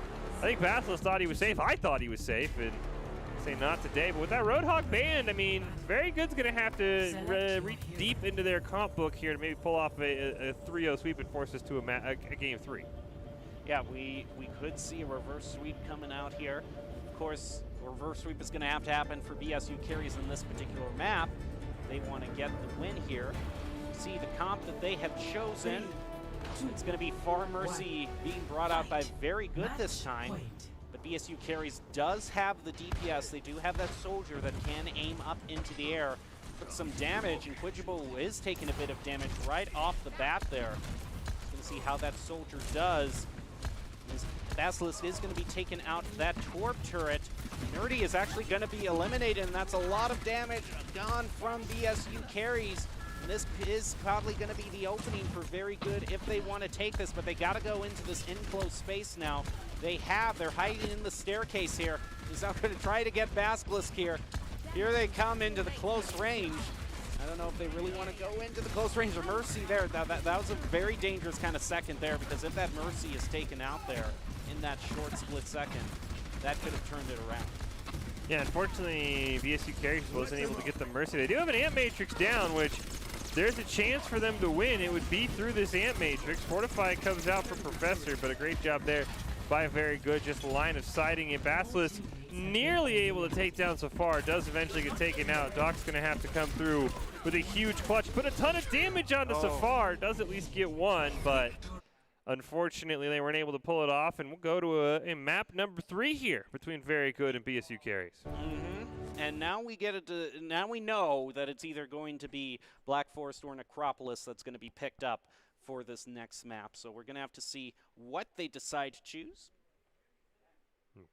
See our great prizes there as well that everyone's competing for. I mean, every time we have an event with the Idaho Army National Guard, they have some killer prizes. I mean, the headsets alone would be enough for me, but the fact that you've also got your swag loot crate that, you know, everybody loves a good loot crate nowadays, and it has a ton. I mean, if it's anything like the loot crates we've looked through in the past, which I know when we get closer to our championship, we'll definitely kind of, you know, take a peek behind the curtain and what's inside there. There is some awesome things that I can only assume are going to be inside there, so I can't wait to see what these players are competing for alongside those headsets. And as we get ready for map number 3, I mean, it really comes down to, Jen, we're going to see triple tank probably from Very Good. I think BSU Carries might want to, I don't know if it's a pride thing, because, I mean, yeah, it does kind of feel nice when you can win off meta, but if you just run triple tank and your BSU Carries, I think they have the skills to match the side of Very Good, and if they're able to win around with triple tank, anything can happen.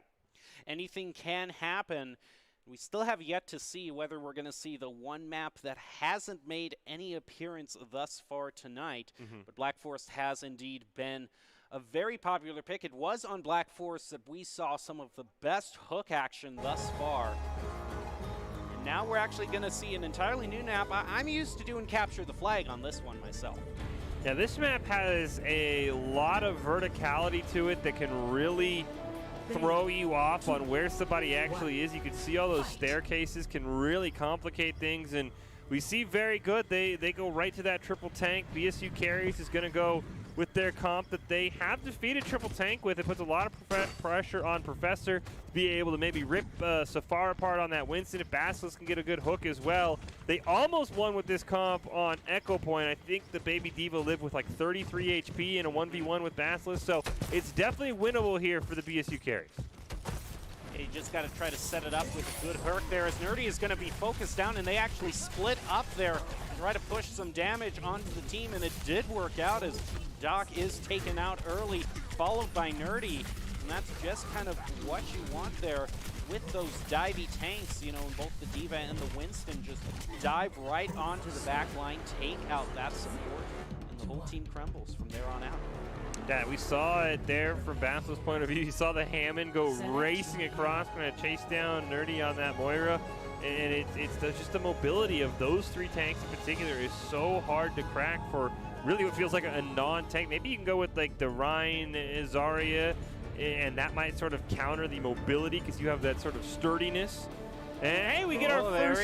We get our first Hanzo and appearance. the first Hanzo too. Now it's not a triple sniper, No, but you know what? It's a step in the right direction. No, it's not. It's not. They still have a tank and a I was support. trying to look on the positive side. And when you run tank and support, there's just no positive. Come on, let's go. Let's go triple DPS Unless he's got 2 other snipers in your mind, it's not going to Yeah, the only support that's viable here in this comp is Bionic, just to fill out the triple sniper requirement. But I like this comp here for BSU carries. If they just get in their face, unless Quidjabo lands a monster hook, I really think they're going to be able to clean this one up. Vasquez, though, taken low. Great job here by Safar staying out of the action. Professor needs to jump in here and get some of that damage on that back line. As Quidjabo's taken low, misses the hook. 5 seconds play around that cooldown. Here comes Vasquez. He's taken low. Nerdy's also at about 50%. So is Professor, and looks like Very Good was ready for this one. Yeah, unless they could get that pick onto Jolts and Bolts early on. Nerdy has the, oh, never mind. I cast a curse that one. I was going to say, 3% away from the bomb. Maybe you make a play with the bomb. Unfortunately, just 99% just could not quite get it. Well, now it has to be a reverse sweep for BSU carries in this map. They were faced in the similar situation on Echo Point. Nearly won it. They nearly did. So I have to wonder, though, Very Good still has enough tanks so they could bring out another triple tank of their own if they chose to do so. Sorry. They were going to go with the Far Mercy, but instead of doing the pick, using the pick onto the Tracer, they're going to be using it onto Soldier. But I like this for BSU carries because they did manage to win with this on Castillo with very similar comps. Yeah, I mean, if Very Good's Pharmacy isn't ready for Basils to get set up, they're going to get just absolutely ripped apart. Ooh, unfortunately, the element of surprise is ruined, so now there's a lot of pressure here on Safar. If Safar can maybe get a good flank there on that Soldier, that would be huge. I mean, Bastos has that self-healing, and you can see Very Good. They're just going to stay out of his line of sight as much as they can and try and have that rocket chip damage do the work for him. And Mortality Field is thrown down there by the BAP, and Soldier is going to try it, but runs away at the last moment there. Yeah, oh, I liked where Bastos was standing. He just looked away. Oh, you see, the Far is right atop of him. Oh, Quidge will nearly gunned down, and that's that power of that Bastion. The Immortality Field comes back up for Nerdy. That might be the win condition here for BSU carries. Nerdy's dropping low, but has that sustain.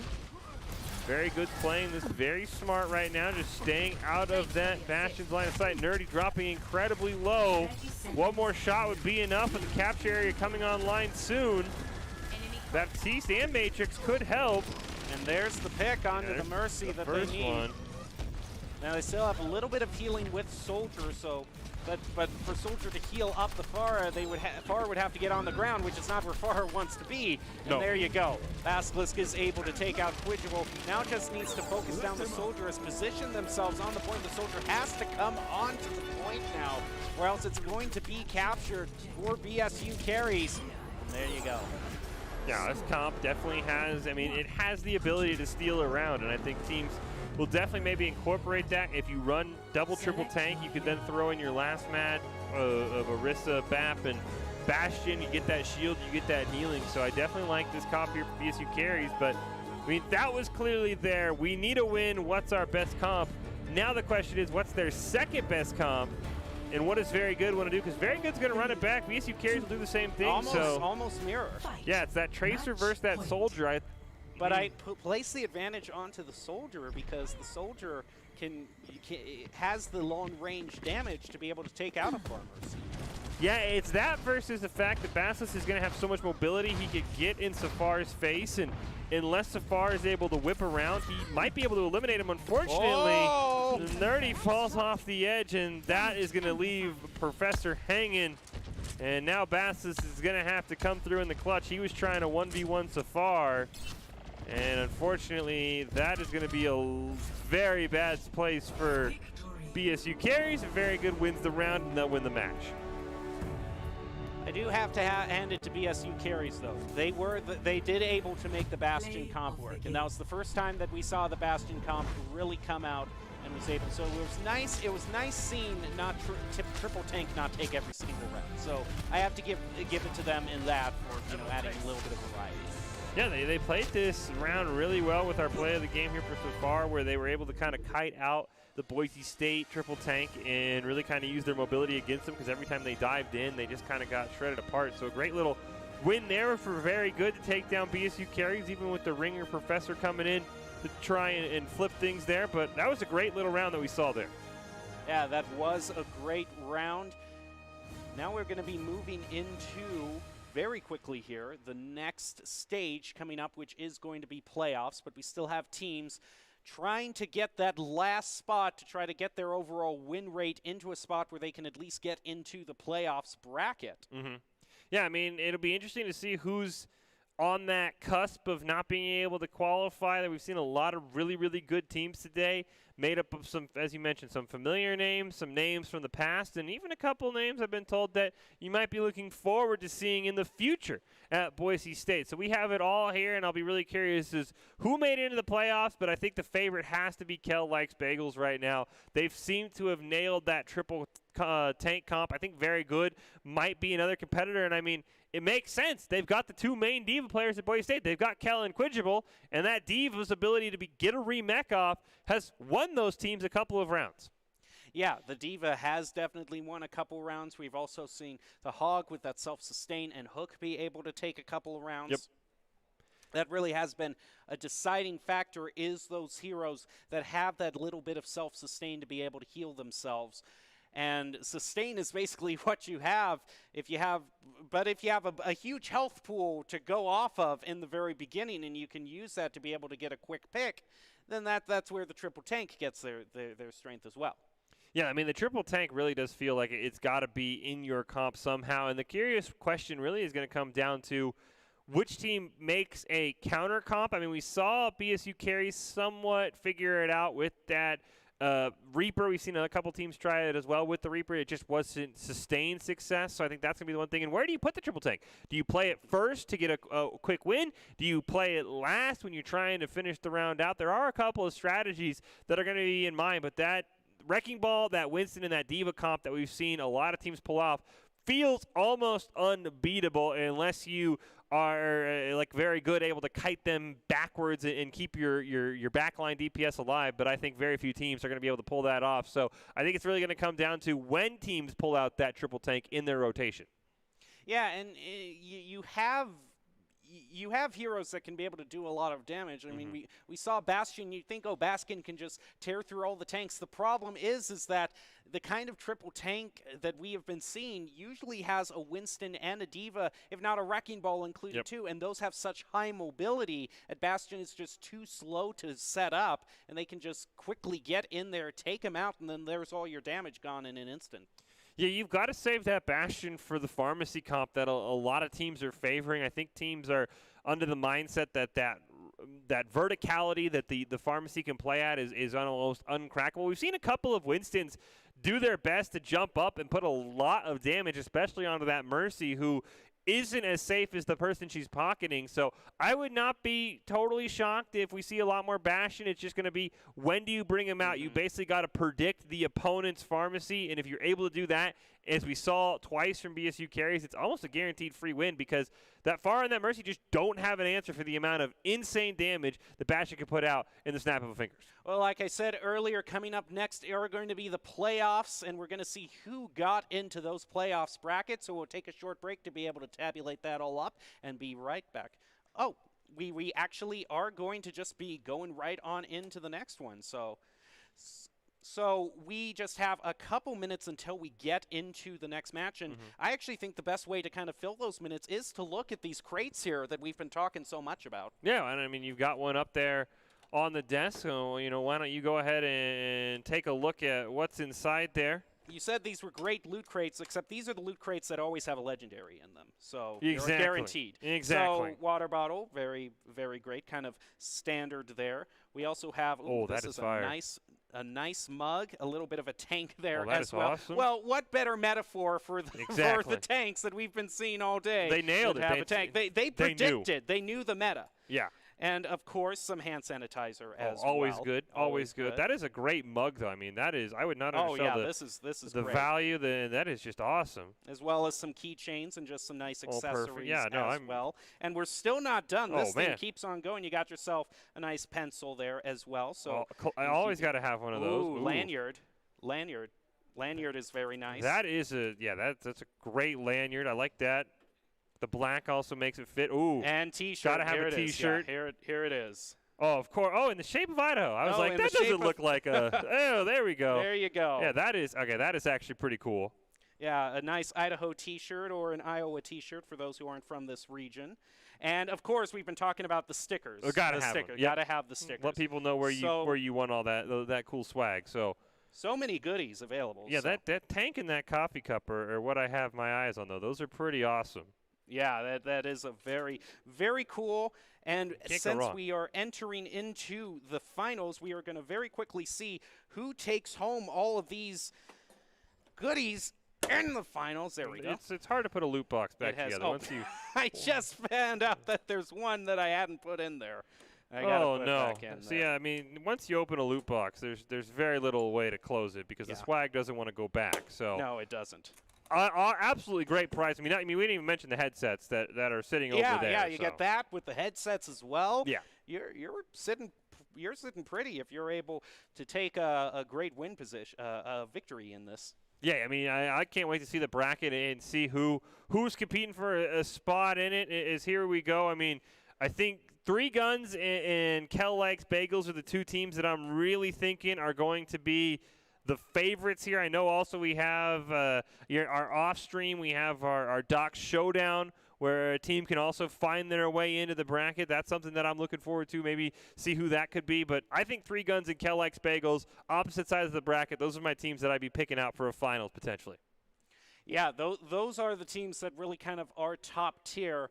Of course, very good could be, they could be a potential sleeper in this as they are fresh off of that victory from BSU Carey. So we're going to have to see. Also, we are going to be having our third place match for those that fall out of the bracket here. And from what I heard, I could be wrong, but from what I heard, that third place match might be something a little different. So they might pick some very crazy rules to kind of shake things up, which would certainly be welcome. Well, now we head into the finals. It is going to be Three Guns versus Yep Guac in the first semifinal of the 3v3 Overwatch Army National Guard Showdown.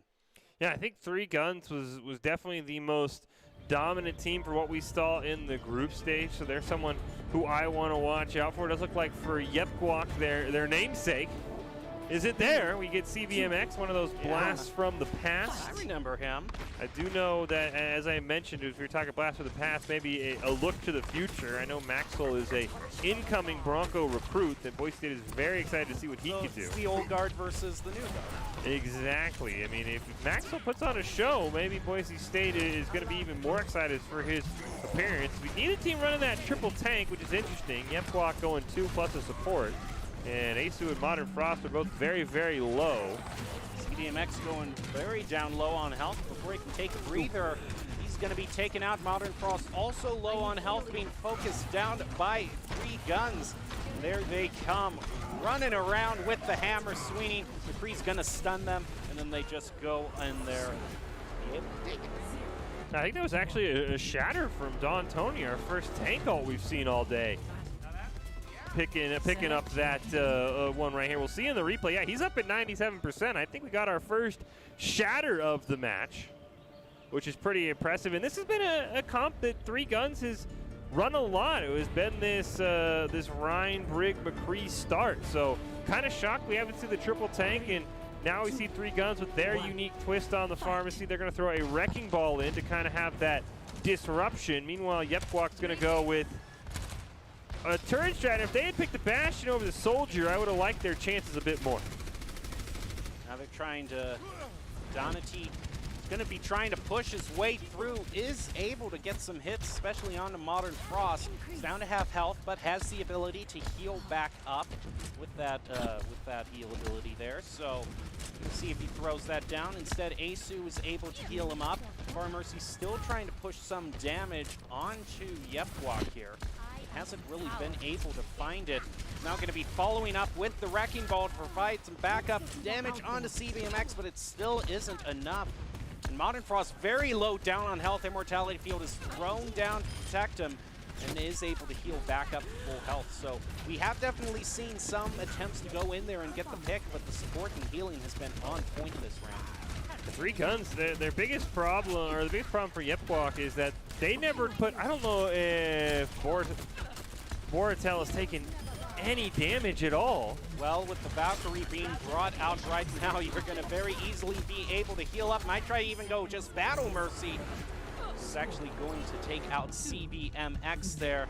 It's the first support opener that I believe we've seen tonight. So I do have to say, with the Shatter being brought out, it did fulfill your prediction, because I remember in the days leading up to this, that's one of the things you would always say, you shatter your friends in this match, and it finally happened this round. So it was, we were able to follow through on that promise at least. Yeah, I mean, yeah, the Shatter might have shattered some friendships there. And now, okay, so 3 guns has gone with the strat of let's save our triple tank as sort of that closer composition. Yepwalk staying away from the triple tank surprisingly, but yeah, their problem last round, they didn't focus down Bortle on that Mercy, so we'll see what they do now. I think, unfortunately, the Wrecking Ball was banned away since 3 guns has already won on it, so they have to sub in the Zarya as well. Not as much mobility as the Winston and the Diva, but definitely going to have those extra shields and potentially some damage, depending on how big Bortle can build that charge. Modern Frost taking a ton of damage right now.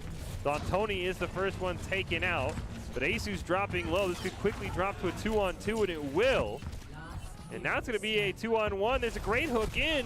Unfortunately, CBMX, I don't know if he's going to have enough healing. He's going to be able to get it off, but he's got to try and run away. And unfortunately, I don't think he's going to get that reset.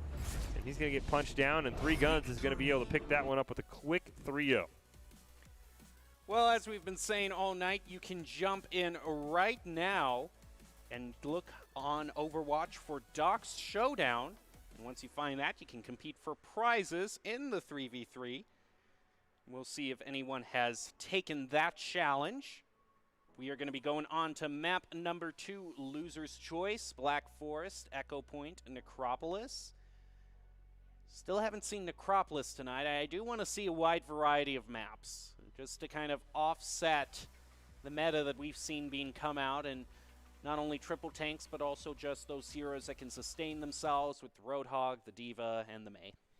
Yeah, I mean, it was interesting that 3 guns kind of saved their tanks to the very, very end. I think that is probably what Yepwalk is going to have to realize during this break while they pick the next map, is you're probably not going to have much success unless you come up with the triple tank strat. So, I mean, maybe if you just start things off with that Diva, Wrecking Ball, Winston, I think is the tier A comp right now. And they were actually really close, because if they had brought in a Bastion instead of Soldier, they probably would have taken down that Pharmacy. Unfortunately, Soldier, yes, he's great hit scan when you think about it normally, but he doesn't have that burst damage to be able to just zap down a Mercy out of the sky. And since it's 3-on-3, you're not going to have your teammate support. So if they bring out that Bastion at the right time, because I think a lot of teams want to bring that Pharmacy, I think Yepwalk can easily get us to a map number 3. Prepare for battle.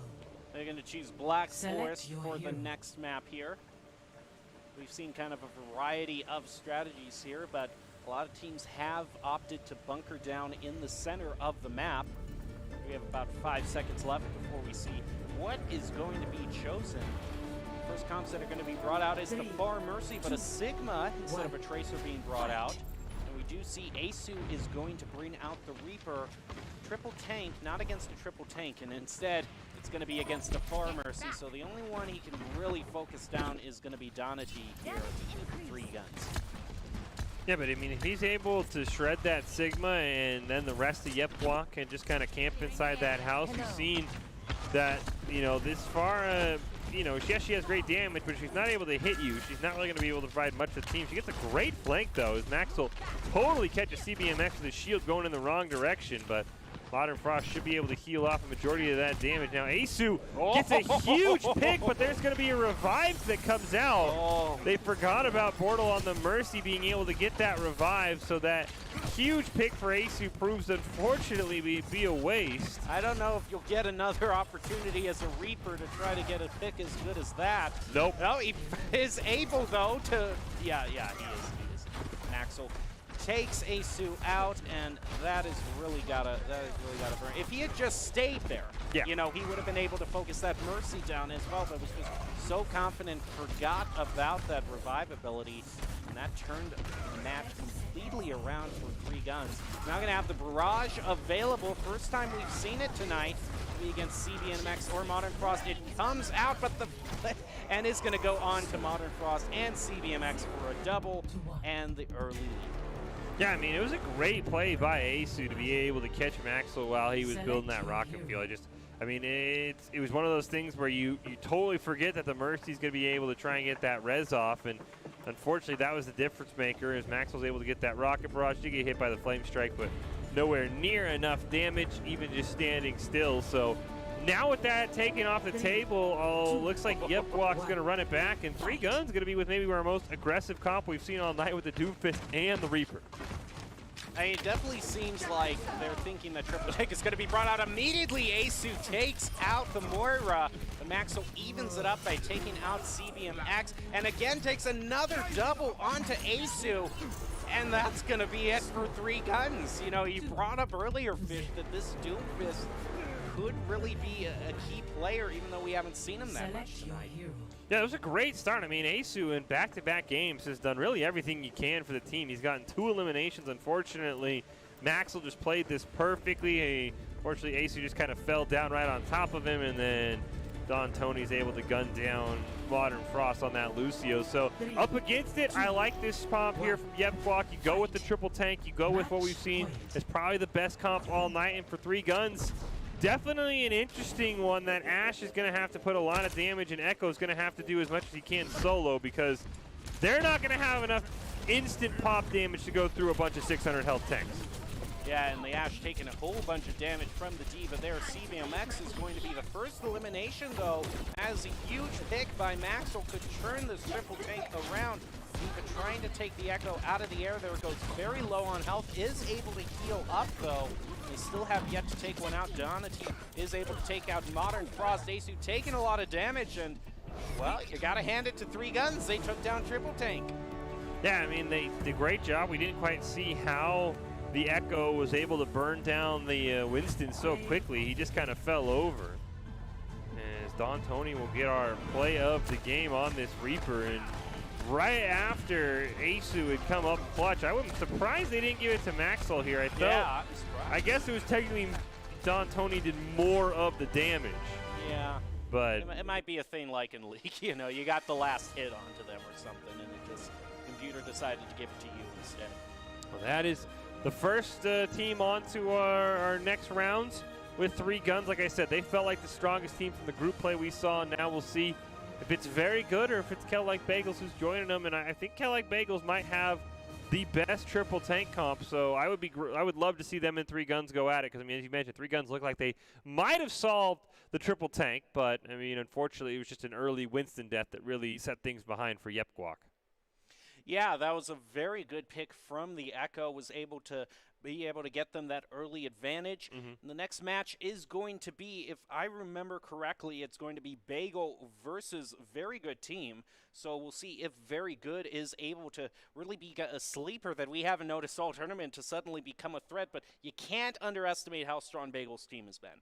Yeah, Kel-Like Bagels has been an absolutely incredible team. They had a little bit of a slower start than they probably wanted, but they've come alive since. They were really the first team we saw that kind of took that triple tank strat and then improved on it even more by adding another triple tank to the lineup with the Reinhardt and the Zarya and either an Orisa or a Sig, depending on really whatever they wanted to kind of lump in there together. So I think they're going to be the favorites coming in this, but as you mentioned, Very Good we haven't seen a whole lot of. They do have Quidgible on the team, so we might even see like a double Diva 1v1 with Kel and Quidgible, the 2 Diva players here at Boise State for the blue and the orange team. So definitely a lot lot of storylines here for this one, and whoever wins is going to have their work cut out for him. His Three Guns has looked absolutely dominant so far.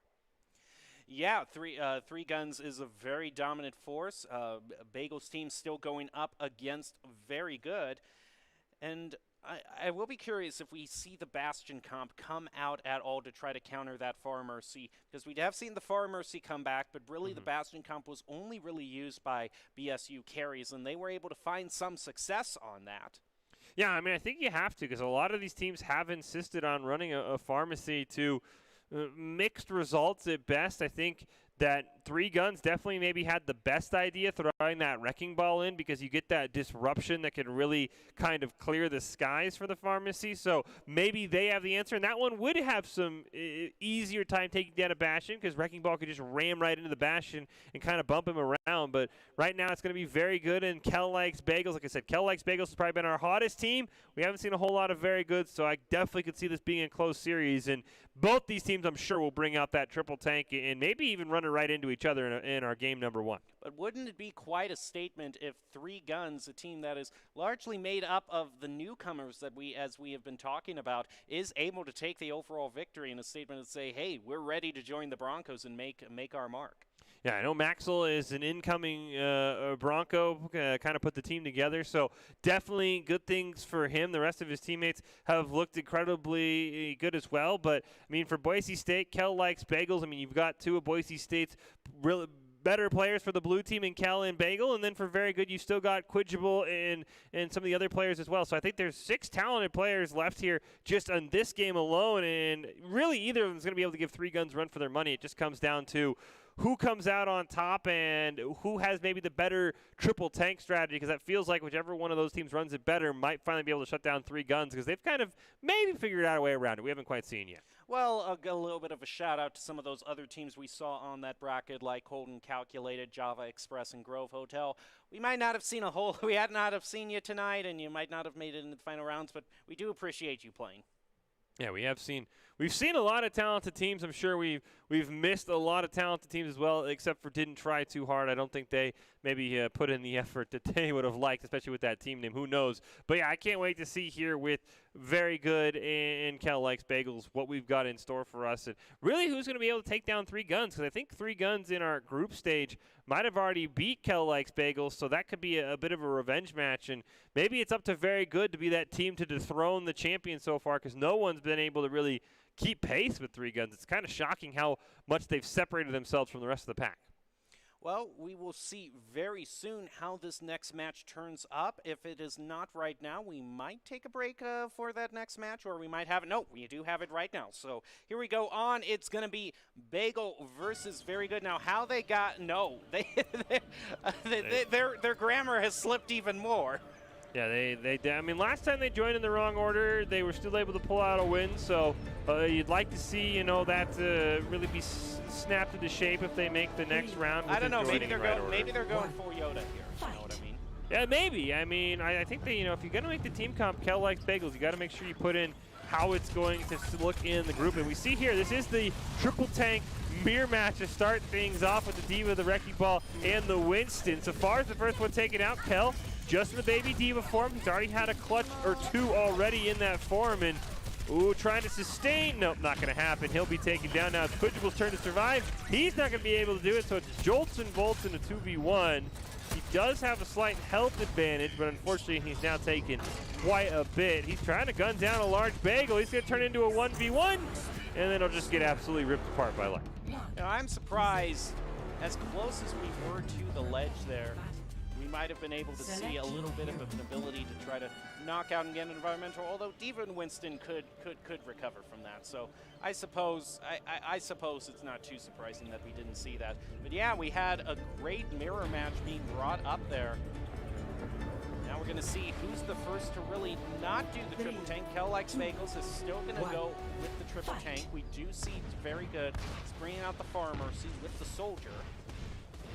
Yeah, this would have been a time where maybe you could have brought out the Bastion if your Kel likes Bagels, but I think that this still has a winnable feeling to it. A lot of it's going to depend on how close Quidgable and Joltabolts fly to the sun, with the sun being Kel, because if he lands a hook onto one of them, they're just dead.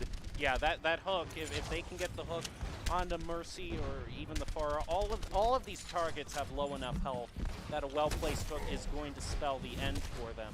So it's all going to be about how Kel does. He does have to heal up, though. Looking for his target, throws out the hook, misses, though.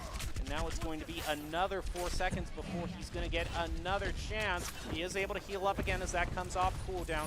Another hook available. Still isn't quite able to find it.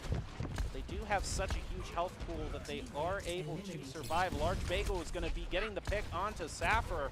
And that could be the deciding factor. Just missed again with the hook. Yeah, Kel, though, I mean, as long as he plays these cooldowns right with this healing, he's going to be able to have that whole hog online relatively soon. Now, Quidgible's going to have the Rocket Barrage, but as we know from just normal Overwatch, while that Rocket Barrage can put out an absolute ton of damage, the Pharah is forced to stand still. So if there's a time to get a pick or a time to get a hook, it's during that Rocket Barrage. One more rocket should be enough. Quidgible's got to be careful. He's taking quite a bit of poke. He's got the Rocket Barrage. Now, when does he want to commit it? Sneaks up from behind. Oh, there's the hook!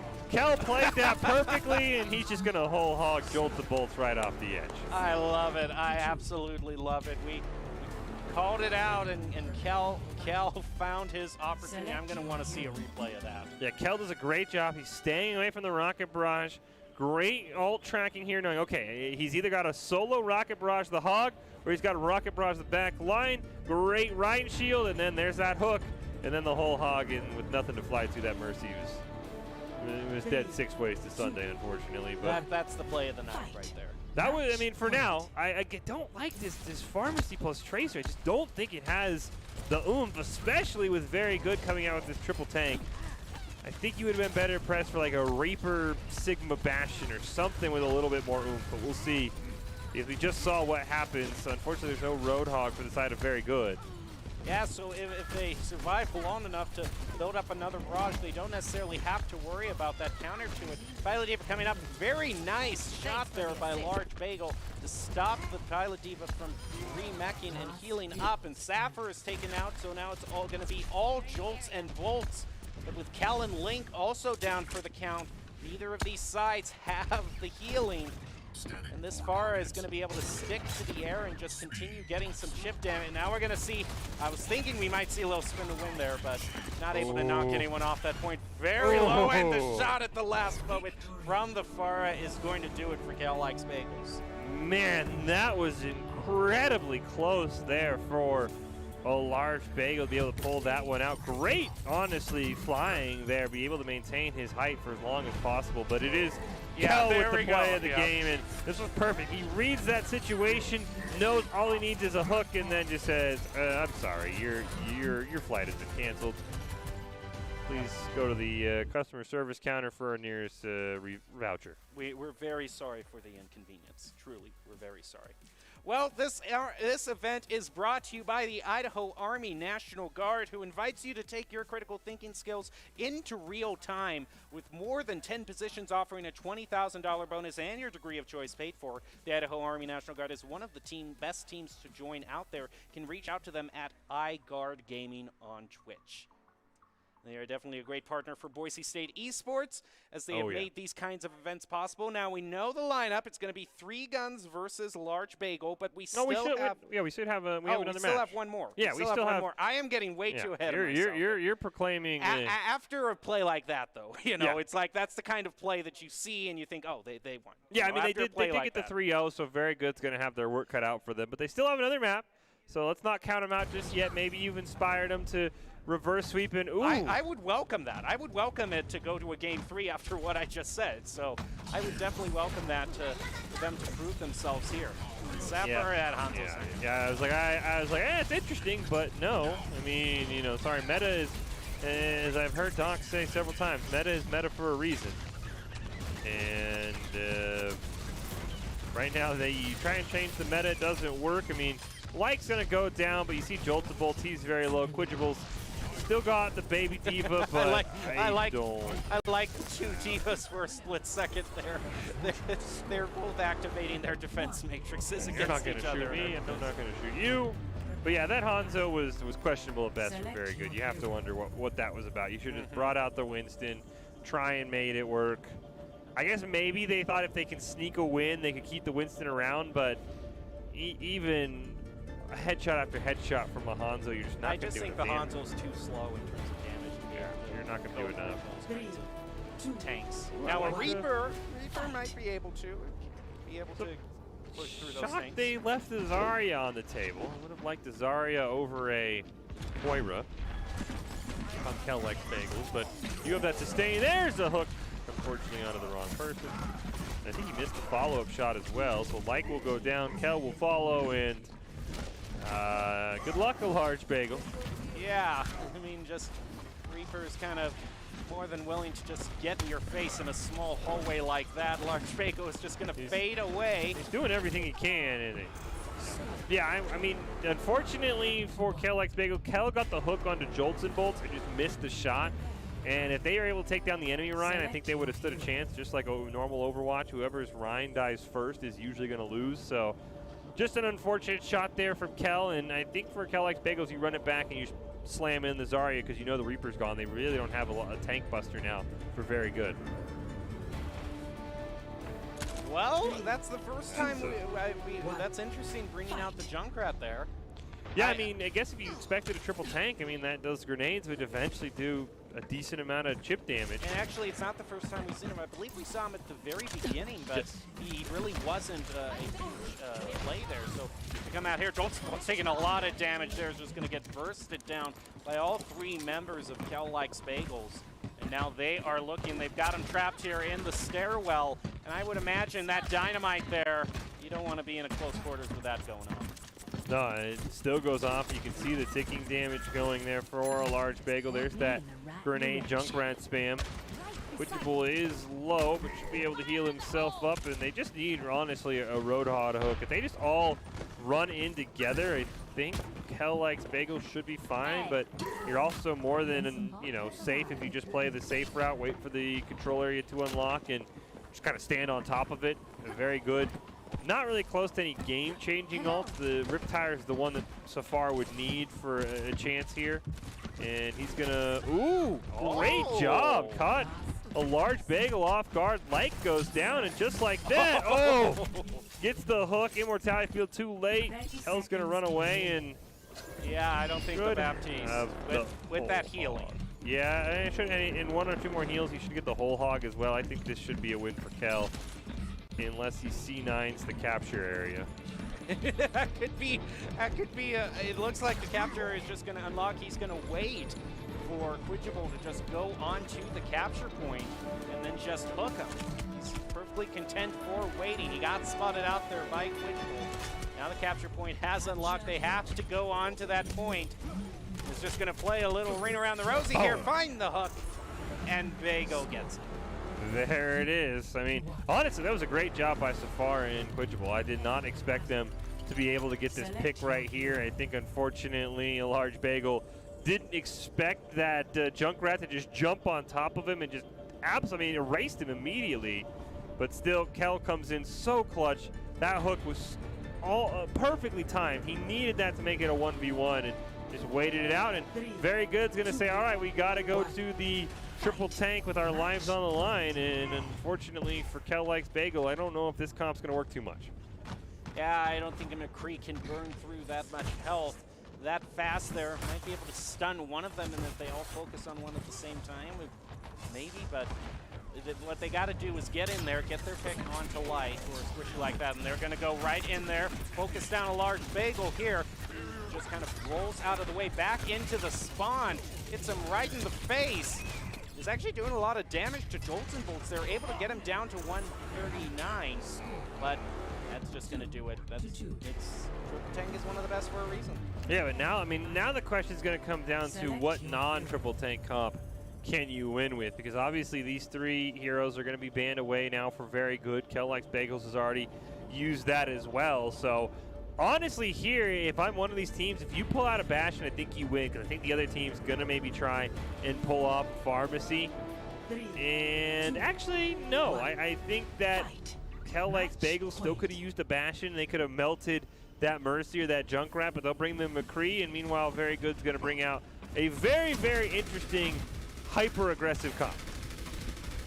Oh, nice halt onto Joltz Boltson. Oh, that's a great Absolutely pick. picks him out. The Mercy without that flying built in from the Pharah or the Echo is just almost a sitting duck. So now they just got to make sure they don't get one shot by Safar, and Kel-Like's Bagel's going to be moving on to the finals here. Takes out that trap. Not going to worry about that anymore. We're still just looking around for maybe Safar, who might be trying to get some sort of angle in on Like and maybe get a pick onto the back line. Right now, they're still waiting, wondering what building. Now they've spotted him. He tries to go in and get the pick, but Kel's going to stop him right there, along with Bagel. Now it is just Quidgeable. As a tracer, I don't know, is 5 lone enough to get a triple pulse bomb?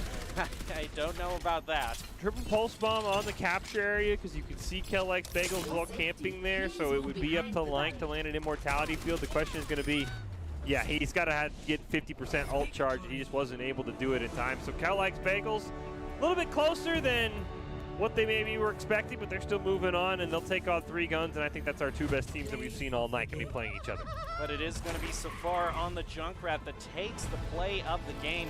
It was such an unexpected pick that Kel-Like's Bagels wasn't expecting here. Yeah, this is a great pick onto Bagels, just pops up in the air, immediately eliminates him, is able to get Like, and probably would have won, and luckily the play of the game cut off in time, but a huge hook by Kel made it a 1v1 versus Roadhog Baptiste, and that always favors the Roadhog. So Kel-Like's Bagels going up against 3 guns in the finals, but we still have the 3rd place match. That we do with what we've been told is some wacky rules, so who knows what Very Good and our other team have in store for them, because, I mean, Yep Guac and Very Good are going to have, I mean, it's almost going to be more competing against the rules than anything else. Yeah, I believe we've sometimes seen we've seen everyone go on the same hero, as we did see on the All Genji League, but we've also seen, I remember one of the wacky rules that they did for one of these matches was they just turned up the rate in which the ultimates charged to up to the maximum, so everyone had an ultimate right away. So that'd be a nice change of pace, I suppose. Yeah, I mean, there's definitely some very interesting rules you could add in. I mean, I know there's always that sort of final destination type map that Boise State usually tries to throw in, where you kind of have, you know, either like an all Lucio battle or an all Brig battle, and you try and knock each other off the edge. I mean, really, I mean, there's a world of capabilities here for Boise State to unleash on these teams as they fight for that 3rd place spot. We are going to be taking a short break and then get into the last 2 matches of the night. So you're going to want to see who takes home all the grand prizes right after this.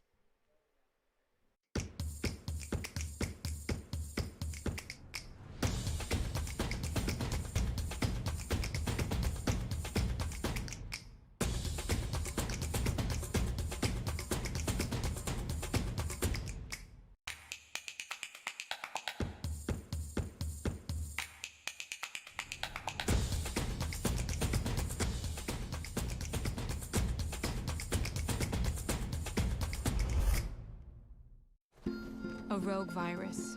No jobs. Sky-high tuition debt. Life is trying to put our generation on the sidelines. But we refuse to just sit back and watch it pass us by. Instead, watch us fly ahead. Watch us overcome anything. Watch us rise. Watch us change our world. Watch us become the next greatest generation. We're back. Well, and I say we, I mean me. I'm Doc. Over here, sitting in the cool chair, is Casey Waters. 907 EA Slag. We've been talking about some games. We've been talking about Warzone specifically and your ability to find the enemies for your teammates. But that's not what I want to talk about. When you play with teammates, whatever the game is, right? Talk about what makes your team successful. And it's not just people who can click heads, although that helps. Honestly, it's really cliche, but communication. That's the biggest thing. The more everyone's talking, it can kind of, for me, it kind of gets annoying a little bit. Especially, I'm big on Cold War, so I think it's the maps are already. I mean, we know the maps, we know what's going on, we know where they're at, and it's just kind of like the fun. Kill, respawn, but it still helps to know that somebody was just in that building or whatever. But you got some friends that go overboard and they're talking tactical like you're out on the battlefield. It's a little much, but I understand in Warzone it's different because you're really out there and it's strategy and things like that. So I'm trying to get into Warzone more, and well, I know let me that's ask you about Cold War here. Okay, so in communication, what are the categories of things that you're talking about? Obviously, you're using callouts, named locations. Mm-hmm. What else are you communicating? I mean, if you went down and you were with a team or something like that, just to let your buddy know that you're not there anymore. Oh yeah. Type stuff. Mm-hmm. Basically, balance and strength. Yeah, when you're throwing frags, stuff, so kind of. It all kind of ties into what you said on location and things. That's really what hallway. Yep. Yeah. Flash in. Flashbang out or Simtex, whatever we're doing, just talking, literally speaking exactly what you're doing, where you're at, whatever's going on, letting your teammates know where everybody's at, kind of thing at all times. For us, at least for me, and that's a basic level stuff. We're not in too crazy with it. But honestly, the amount of information that you can develop in a game together as a team helps to create a complete picture to execute whatever the strategy is. Now, if you're without a strategy completely, that information provides a small benefit. But if you've got a strategy and you're making specific callouts, it makes a big difference. Overwatch, I mean, the game we're watching today, a great example of great communication. We want to know when cooldowns are used. I mean, I suppose in Call of Duty, we want to know when somebody has used a tactical, when they've used a ballistic, right? We want to identify when we hear them reloading or we see the animation of them reloading. Yeah. All of those things make a big difference. It's true. Is that team play the most fun though? Like when you're like really communicating around stuff? Yeah, for sure. And another thing that just kind of dawned on me too is that we're always calling out when the spawn flips and things like that. That's huge. Because when you're changing a mag, or like you said, when you're throwing something, then you know you don't have that anymore, or your teammate knows you don't have that anymore, so he can maybe use a flashbang or whatever the case may be. So, yeah. Yeah, and as you play with folks more and you kind of develop these rhythms of using these abilities and cooldowns depending on the game, you can really lock down a location. You can cut out a hall. We were talking also just about early game. It's just like holding angles, identifying the angles, right? I'm going to cover. I'll cover left. You cover right, or sectors you cover of center. fire. Yep. Yeah, sectors of fire, specifically. That kind of communication in game, for me, is always the most fun. It's not as much fun for me to play in silence as it is to play with other people and to hear call-outs and make call-outs and contribute, like just with communication. Yeah. So we were talking before we got this started, just how much of a parallel there is in the gaming communities to your actual work community as well. For sure. Tell me more about that. So, I mean, I've been in the Army National Guard for about 12 years now, and even coming out of high school and into the Army National Guard or military service, gaming has just been big. Everybody that's a soldier, you would, for the most part, games and plays gaming in one capacity or the other. So it's huge. But it parallels because a lot of people like to say, of course, you got the jokesters that say it's not real life. It's not. But a lot of the tactics, a lot of the equipment, a lot of the weapons is what we use in modern day military. They changed the name a little bit. And it kind of really does come down to communication and working with each other as a team, whether you're in the National Guard training to blow things up and kick doors in real life, or you're with your buddies on a Saturday night doing the same thing online all over the world, meeting people, networking with them, building a relationship and a bond and that camaraderie that we have on the military side really ties into that deep connection that you get. And I know that firsthand. Like I said, I came in here and was in awe and shock by this setup in this arena And it influenced me and motivated me to get into gaming again, and I did. And now I have friends in Canada and all over the place, all over the nation, all over the world that I actually talk to like on a daily basis. I've reconnected with friends from high school or that I played Pee Wee football with, or that I served in the National Guard with in Alaska, because that's where I'm from, my home state originally. So there's so much more to it than people just say, oh, hey, we don't go out, like we were talking earlier, Doc. We don't go off of, hey, are you a gamer, or are you a snowboarder, or are you a music listener, movie watcher? Everybody has ties to gaming, whether you play 2K and NBA and that's your thing, or you play Warzone, or somebody nowadays from 20 years ago, I don't know how long, but my kids definitely have a tie to gaming, more Fortnite than anything. Yeah. But everybody can relate or know somebody or is involved in gaming or has a console in their house. I'm pretty sure. I don't know the percentage of the stats, but it's universal to the point of even a couple of years ago we would have to try to describe the value of gaming and its importance in the culture. Yeah. We don't do that anymore because it's kind of like saying, hey, have you heard this new music that they've got? They've got digital. You can listen to it in your car. No, exactly. Everybody knows. Everybody knows what's up. Well, awesome. If we have some time, maybe we'll come back. I'll quiz you on your different Fortnite dances. Ooh. Orange I'm ready. Justice, Oh, Orange yeah. Justice, and Floss are going to be early in that list. But if we don't have Easy. time, thank you so much for joining us. This has been an awesome event. Awesome to have you here. People can reach out to you and connect. Yeah. How do they get a hold of you? So my information should be somewhere on the screen. My gamer tag, I have a Twitch, all that type of stuff, so you can look me up. You can look me up on nationalguard.com as well. I'm there. You'll have to zero in on some locations and where you go to school. And your things like that. 907EA Slay, is Yep. that your EA specific account? Which one is that? That's my gaming account. That's my tag. EA is in everything. In everything. Okay, yes. there you go. That's how you can reach me. For the most part. And 907 is the Alaska. Yep. Okay, there you go. Alaska area code. Yes. There we go. Awesome. Well, thanks for joining us, and we'll get back to the see who the winner of the sucker is going to be. I'm pretty excited. But thanks for a lot. having me. Go Guard.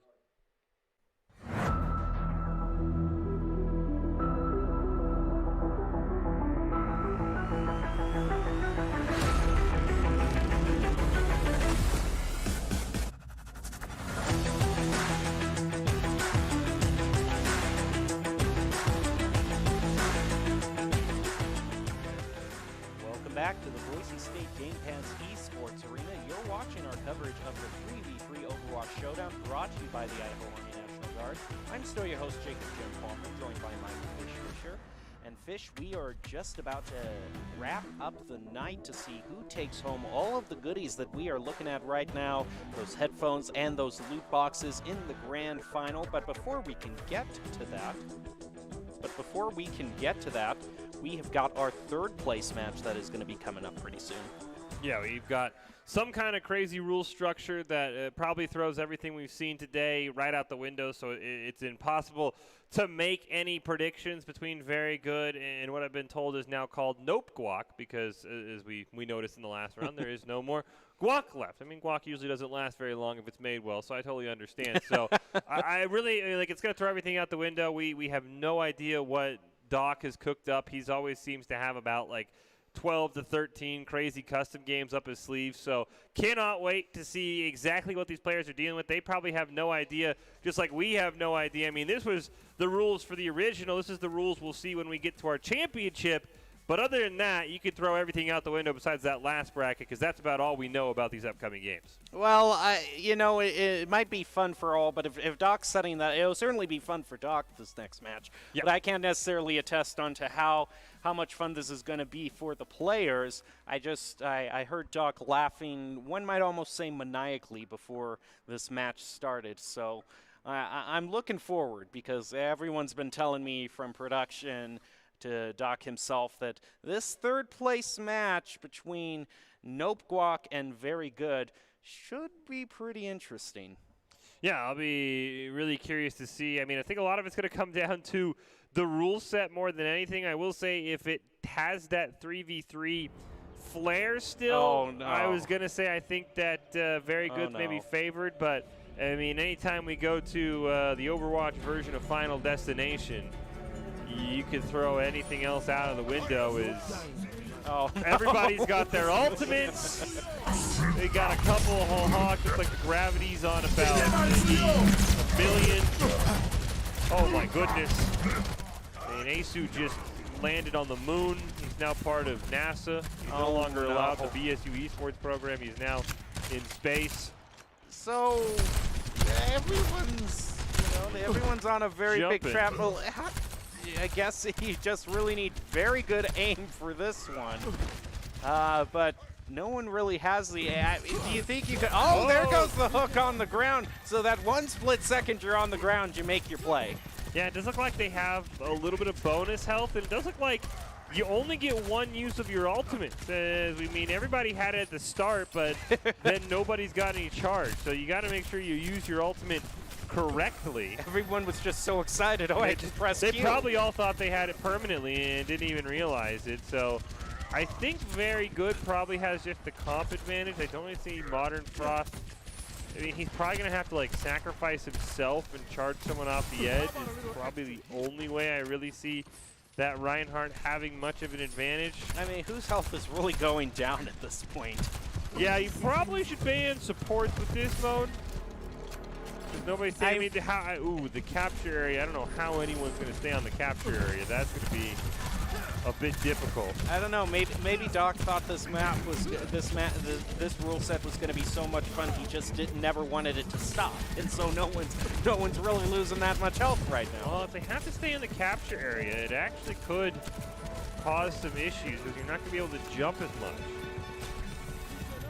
So I mean, somebody's going to have to leave at some point. It's still contested as they all crowd into the middle there. Sapphire is probably the lowest on health I have seen for any of them. Nope. But it's just gonna keep going. Yeah, I mean, this is when you needed to save those ultimates for now. You land a whole hog, you get him off the capture point. So, oh, Asu nearly goes down. He is forced to immortality field. There's a chance at least one pick, but they've got such sustain here. Here goes another immortality field. I don't know if the fun's ever going to end here. Yeah, they're going to need, like, I think the thing is they're going to have to hook somebody and have Modern Frost sacrifice. If they can hook Quidgeable and have Modern Frost sacrifice himself by charging him and Quidgeable off the edge, I actually kind of like Nope Walk's chances. Or we could see a C9 here. I mean, the match might go on so long that just 1 second off of the point, and it decides I'll give it to the other team. And that would be my recommendation. Is you've got to line up a Roadhog hook into a Modern Frost charge. You lose the member, but if you're able to take out Quidgeable or maybe even Safari, you do, eliminate a lot of that healing that Very Good can do. Oh, okay. I was hoping for once we might actually see an elimination here, but my hopes were crushed. It's just the immortality field. So, Safari is pretty low on health, though. Oh, no. Heals back up. BBMX has figured out the strat. He's trying to hook somebody right near the edge as Junkrat, or as Roadhog. Everyone's movement is pretty funny, too, as well. This is just gonna sit in the center. There you go. Nearly. Of course he heals back up. No, you gotta have that Reinhardt. Oh, here we go. BBMX setting it up. Can he? There's the hook. Hit him up. Nope. No. You gotta jump. You gotta, see, here's I think, if you sacrifice yourself, actually, you might be able to do it. You jump off the edge, you hook him right off. Maybe then Modern Frost charges off somebody, puts the team in a 1v1. Maybe that's how you do it. This is just the mode to play that when you've had a really rough game of Overwatch and you just want a game where no one is eliminated so everyone can feel good about themselves. Yeah, I don't know about that one. I mean, because I feel like at some point, you've got to be like, well, how do I win? That's the true challenge of this mode. Just find a way to win. Oh, there you go! He tried for the hook off the edge and couldn't find it. All right, Modern Frost, it's up to you. You've got to land a double charge right off the edge. Don't think Swinging your hammer is going to He's get just it done. swinging his hammer in the center here. Is anyone really taking damage at this point? This is No one's taking damage. If there were no supports allowed, this mode has the potential. I'll Hey, give you it know that. what? If this was a tech demo, I would be really impressed right now. This is what most tech demos look like, and then the actual game comes out. I know. It looks like those trees over there. This so. is the pre-rendered version that everyone says that is not representative of actual gameplay. This is the cutscene rendered. I mean, yeah, because you got the bonus health. You can see Modern Frost. He's got a shield of over 3,000. He's got 1,100 health on that Reinhardt. I mean, he's gonna just have to charge somebody and hope he gets a double knock off the edge. Because otherwise, I don't think this game's ever gonna end. This is the never-ending game. Yeah, the never-ending story Overwatch edition. Even then, I don't know if Asu dies in a 1v2 or even a 1v3 at this point. Oh, Asu coming down He got close. 50%. It's now gonna heal back up. I think an auto heal is on for everybody as well. But Baptiste can put out so much healing that you really can't do much about it. But yeah, I think this that Great game, job, everybody! Oh, that's great. That Okay, game- let's that- all that let's game all was head good. home now. That's one for the record books. that game will be put somewhere and never allowed to see the light of day. This will be the one game where we're all like a week from now we're going to be in. Let's check back in and see how that third place match is doing. They still be going at it. I mean, yeah, it really came down to, I think they kind of got baited a little bit because they didn't know that they were only going to get one use of their ult, because there was a chance where you could like shatter somebody and then whole hog them right off the edge or charge them off the edge. The only problem is everybody blew their ult at the start, and with the high gravity, it's not as easy to get a boop off the edge as you probably would have liked. Yeah, I don't even want to talk strategy about that mode. That just seems like giving that mode too much credit where it's due. Where it's not due. Yeah, maybe if they had unlimited ults, I mean, maybe that's what they were going for, and just somebody, checked the wrong box there. So hopefully we'll have some crazy game modes for our third place game with an actual chance at a finish. I mean, CBMX tried his hardest. He did. I gotta give it to him. He was the only one who went for the absolute YOLO play, which was the jump, hook off the edge, hope he'd bring somebody with him, but he just missed, unfortunately. So that ended that dream. Yeah. It was a plan that seemed very good at the beginning, just turning all of those settings awry, but it really didn't work out. Okay, we're gonna part 2.0. Here, take 2. Here we go. Map looks the same. Maybe if you ban supports, it's doable. The problem was those Baptistes just put out so much damage that it just wasn't possible to do as much damage as you need to do. Maybe like a Bastion only clicking heads. All right, everybody's got their ults once again. Oh, CBMX right off the edge. Ah, there you go. At the start, there's the Rocket Barrage. That's another pickup there. Got the rally from Asu. Trying, but the hook's gonna go on to. Look at the health that Asu has. It's over 400 health. So yeah, everyone's health has been turned up here. Yeah, I mean, so the ult at least can build back up. That is one positive at least. So everyone's a tank now, basically. Yeah, everyone's health is just not moving. Could be because, Asu is, I think it is just the brick kit that's healing Asu. But he does have the extra health. He does. Okay, everyone's ultimate is charging up, but it's charging up very slowly. Only 1% at a time, really. Yeah, I think if you're Jolts and Bolts, you just take the good with the bad and go for the hook off the edge. Yeah, you got to try that at this point. Still able to jump up really high, though. Doesn't look like it's quite as severe as it was last time. Still looking for that hook. Yeah, I don't know how easy it's going to be to land a hook here on Asu. This man's got fancy feet. Oh, he did land it, but unfortunately not. So maybe you hook him off the capture area. That's probably about the only way you can get a win here. Yeah, capture area is going to lock in 20 seconds. You're going to turn the ultimate charge back on. Why is it so slow? I mean, that's almost even more insulting at this point. At least somebody, at least there's a way to get it back. At least. But this is like, you know, installing something on your old Windows. You know what I mean? It goes 1% every minute, and then it gets stuck at 99% of the time. Oh, no, it didn't. I mean, basically, it's going to come down to Jolt and Bolt hitting a hook onto Asu, and if he does that, maybe his team can cap, and then we do that 3-4 times, and you eventually cap up. Feels like that's the trend. And okay, We tried. yay! A little bit closer, there. We're making progress, I suppose. Yeah, the Pharaoh was not the right choice there, even with the amount of healing. She just rocket barrages and nothing happens. So yeah. Again, I think the trick is you got to save your ults until the capture point unlocks, because if you know, we saw that the ults didn't charge back as fast as they needed to come back, so maybe then if you had the whole hog, get a whole hogged him off the capture point. So maybe these players need to just hold Q a little bit more. I know they're used to having to hold their ults in normal, so I'm sure they just love the opportunity to just slam it as soon as it comes up, but hold those ults, and maybe that'll be the key to victory. Well, you are watching the third place consolation match tournament brought to you by Idaho Army National Guard.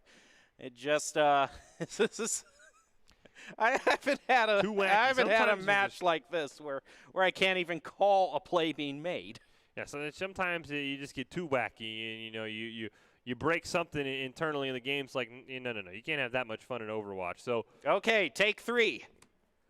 I mean, you know, permanent ults maybe. I think third time's the charm. No Pharah definitely will be a good strategy here. Okay. Here we go again. Maybe. All right. Ultimates available at the very beginning. Both rallies are going to be used, as well as the whole hogs to try to knock them off the side. Attack visor was used. So they don't have the bonus health anymore, but they still have pretty insane health for Jen. But there's that first whole hog. Going to knock Quidgeable off the edge. Jolt the Bolts is low, but he's going to be able to hopefully heal back up. Yeah, it looks like there is still some sort of auto heal on, so you have just got to... Oh, there goes the Diva Bomb. Is going to be able to take out Jolts and Bolts now so far with the hook going up, but you got to hurry before that health goes back up. This is probably the closest that they have gotten. There goes another Diva Bomb. But it's only going to do half damage so far. There we go. You did it. No block. You pulled it off. You actually won. Finally able to win. So it looks like it's doable. Looks like Diva might be oh, don't tell me it's best. The strongest. I mean, now that we have with the ults charging quicker, I mean, the Diva ult resetting perfectly off of a kill, that was pretty impressive. So, I mean, I think this is definitely going to go a little bit quicker than our last one. Oh, yeah, this is what This is Sebastian, yeah. Yeah. Oh, Diva Bomb. Well, Safari's going to be taken out. We also see Amp Matrix being thrown out as well. Tank mode isn't being pulled out by Modern Frostbite yet. There's another Diva Bomb up in the air. Ooh, got him. Oh, nice. Right before the remake comes through. It seems like Diva has a bug where her ult is always online. Well, but they found the counter. They found the counter. That's true. To that. Well, they had the shields. Now, maybe without the shields available, I would still pick Diva because she gets the Diva Bomb, then she instantly remacks, and she instantly has the ult again. So Diva maybe with some interesting properties, but very good. We'll ignore the Diva for now. Oh, there's the Oh, they're just going to go for the knock off the side. Yeah, that was the right call there. You know, if they had just gone with Winston at the very beginning, maybe we could have saved ourselves all this trouble. Maybe that was the key. Yeah, I mean, the high gravity does make it a little bit harder to knock people off the edge. That's Well, there goes Modern Frost, is going to pick up play of the game as Bastion.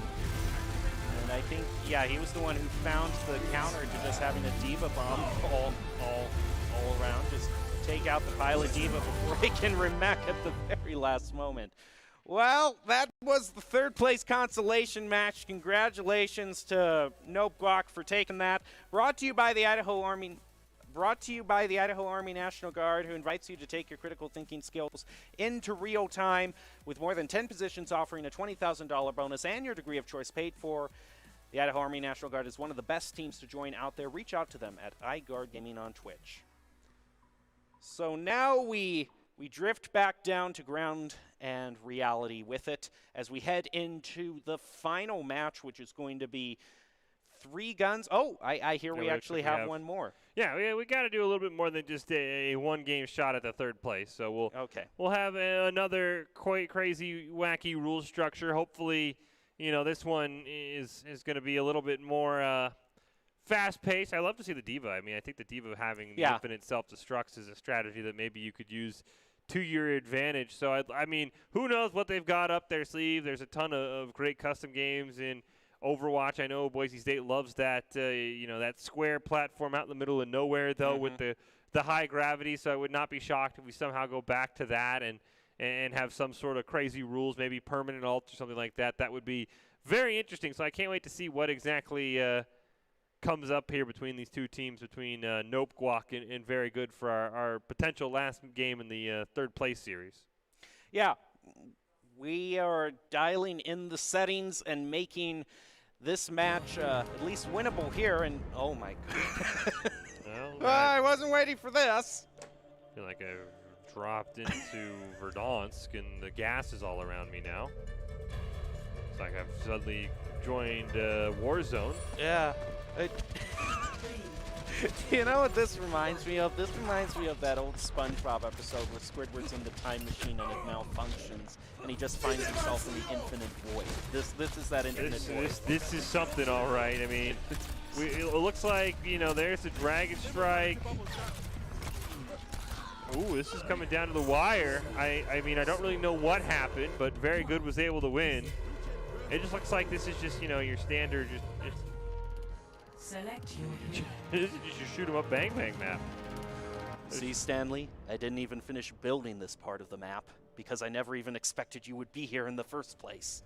Hey, you throw down a Bastion, put a couple shields in front of him. I like that strategy. Okay, we see Asu, CBMX, and Modern Frost. It's going to be, well, they're going to have the Diva Bomb available again, so just throw that out there. Although Asu is taken out by Sapper, so that death block. Oh, Modern Frost taken out right away as well. Oh, bomb coming out. Ooh, outranged, unfortunately. And Very Good. One more win will do it. Well, it'll tie it up match-wise. That is true. They'll win this one. After this map, I don't know if I even want to see what's happening with map 3. This is just a straight-out brawl. This is Overwatch at home. The Diva's the right choice. You just got to self-destruct right at the start. We have Overwatch at home. Overwatch at home. Ooh, nice hook. Ooh, maybe. Come on, man. Casey, you got this. Well, Modern Frost is able to take out Twitchable. Oh, no. Barely take it down. All right. It's up to the tank form, Bastion. He's not using tank form quite yet. Blizzard is thrown out. Okay. Done. He's kiting, infinitely healing. Oh, no. Oh, can they get him? He still heals up. Oh, no. Come on. I think he's running into Oh, no. Just kidding. Oh, tank that form. goes into tank form. He's healing. Turn it around. Tank form. Come on. Not really sure why he's immune to damage at this point. I don't know. Something in the rules is... Okay, there we go. He didn't really have a win condition. He just had a don't lose condition. Yeah. So that was maybe Bastion's the strat. Maybe. Oh, headshots. Oh, only. that makes sense. Makes okay. Okay, it's been informed it's headshots only. Well, that makes a lot more sense now as to why we didn't see any damage. Like, wow, he is not taking any damage. Ooh. Supercharger right down. He's trying to get Modern Frost very low on health. Amp Matrix is going to be thrown out, as well as Sound Barrier. A couple superchargers down. We've also Still got Ace who's sitting on the tank form. Tank form does kind of have no value though, because it is, you know, you really can get headshots. But that's a great first elimination on the Modern Frost. Ooh, CBMX. Give her down. Ace who's going to try a bit of that strategy from before where he just heals up. But if Asu can heal up, then you can also heal up using the Transcendence too. So heals for everybody, I suppose. Yeah, just it makes it so hard to find a headshot on the Bash. And there we go. Finally now very good. It's only pretty into good. Pretty good.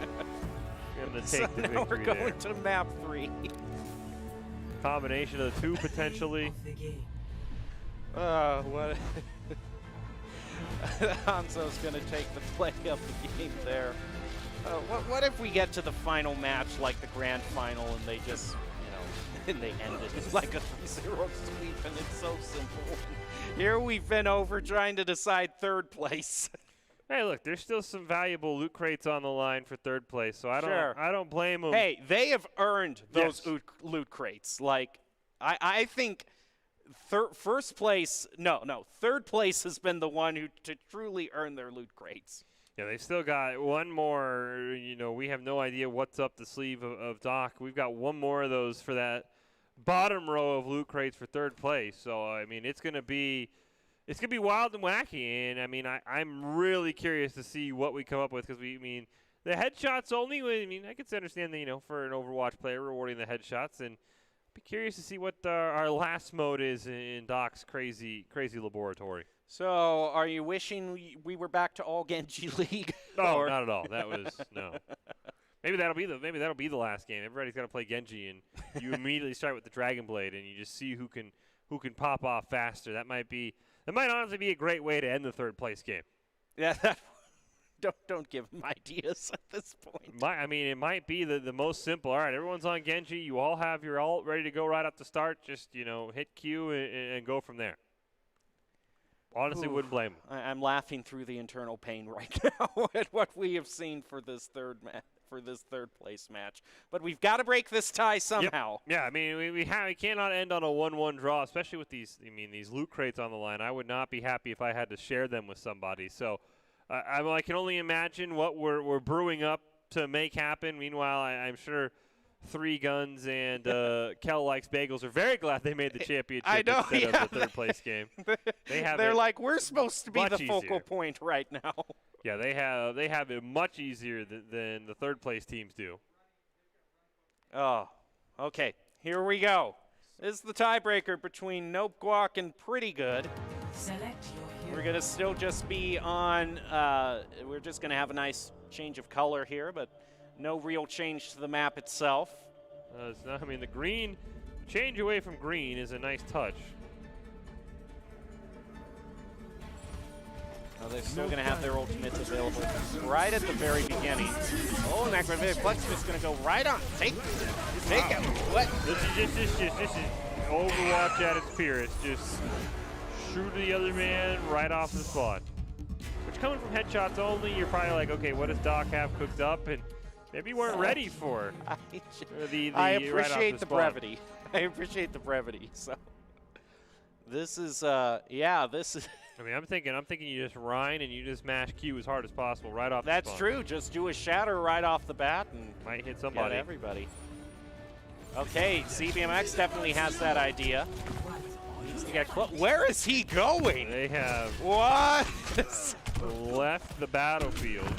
Ooh, Asu's very low. He's gonna get. So this is wow. This is another strategy. If just one or two shots is going to take me out, I'm just going to run far away to where they can't even get me. We are seeing CBMX is testing the range of Flame Strike. Modern Frost gets taken out. That sound barrier. I like CBMX. It's the movie chase scene here where we just chase down the Reinhardt. We're launching Flame Strikes. Oh no! He fell off the edge! He wasn't paying attention!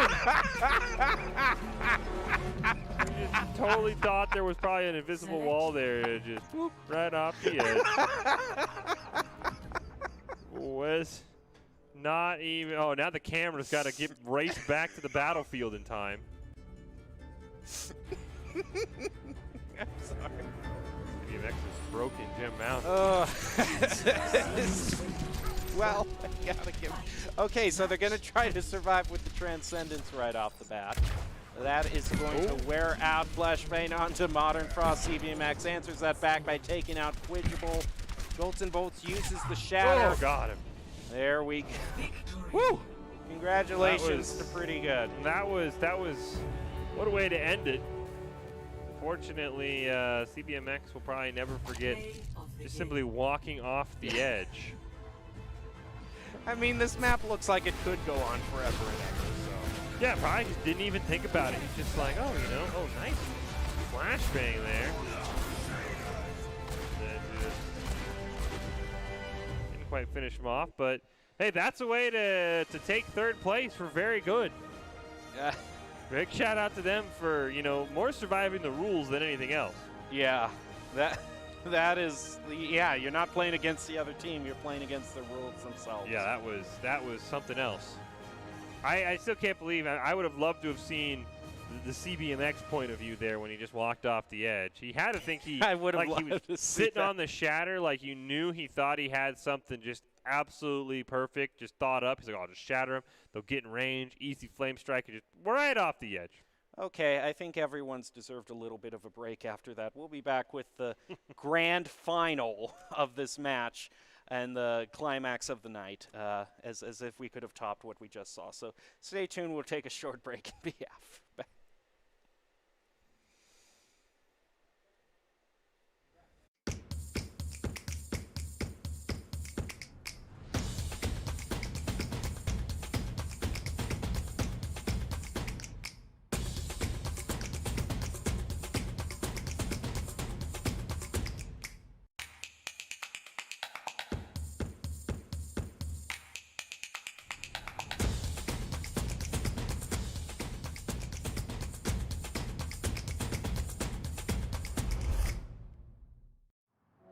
We understand an upside-down world.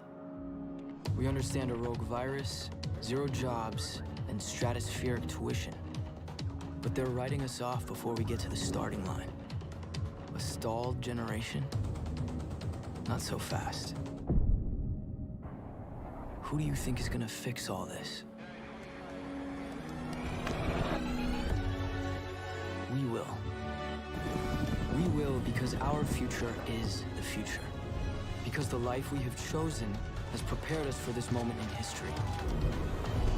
So we're going to build bridges and hospitals in a day. We're going to save families from disaster and feed those left in the cold. We're going to do all this and more because we have an appointment with destiny. We invite you to join us. The next greatest generation is now. A rogue virus. No jobs. Sky-high tuition debt. Life is trying to put our generation on the sidelines. But we refuse to just sit back and watch it pass us by. Instead, watch us fly ahead. Watch us overcome anything. Watch us rise. Watch us change our world. Watch us become the next greatest generation. Welcome back to the Boise State Game Pants Esports Arena.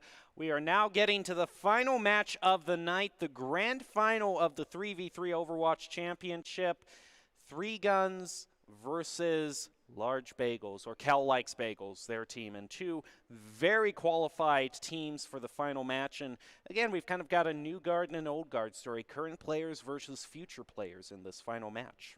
Yeah, it should be a ton of fun to see. I think 3 Guns has definitely been our strongest competitor. You see there the run they had to make. Kel Likes Bagels had a bit of a hiccup we saw earlier in the night in the group stage, but has really kind of established this 3-tank rotation where they'll run the Wrecking Ball, the Diva, and the Winston, and then they'll run the Rhine, Roadhog, and the Zarya. So it's going to come down to if 3 Guns has the counter comp to that triple tank. They were able to thwart it off when they played against Nope Guac in the semifinal, and now I'm going to be very curious to see if they could do it here against Kel Likes Bagels in our championship.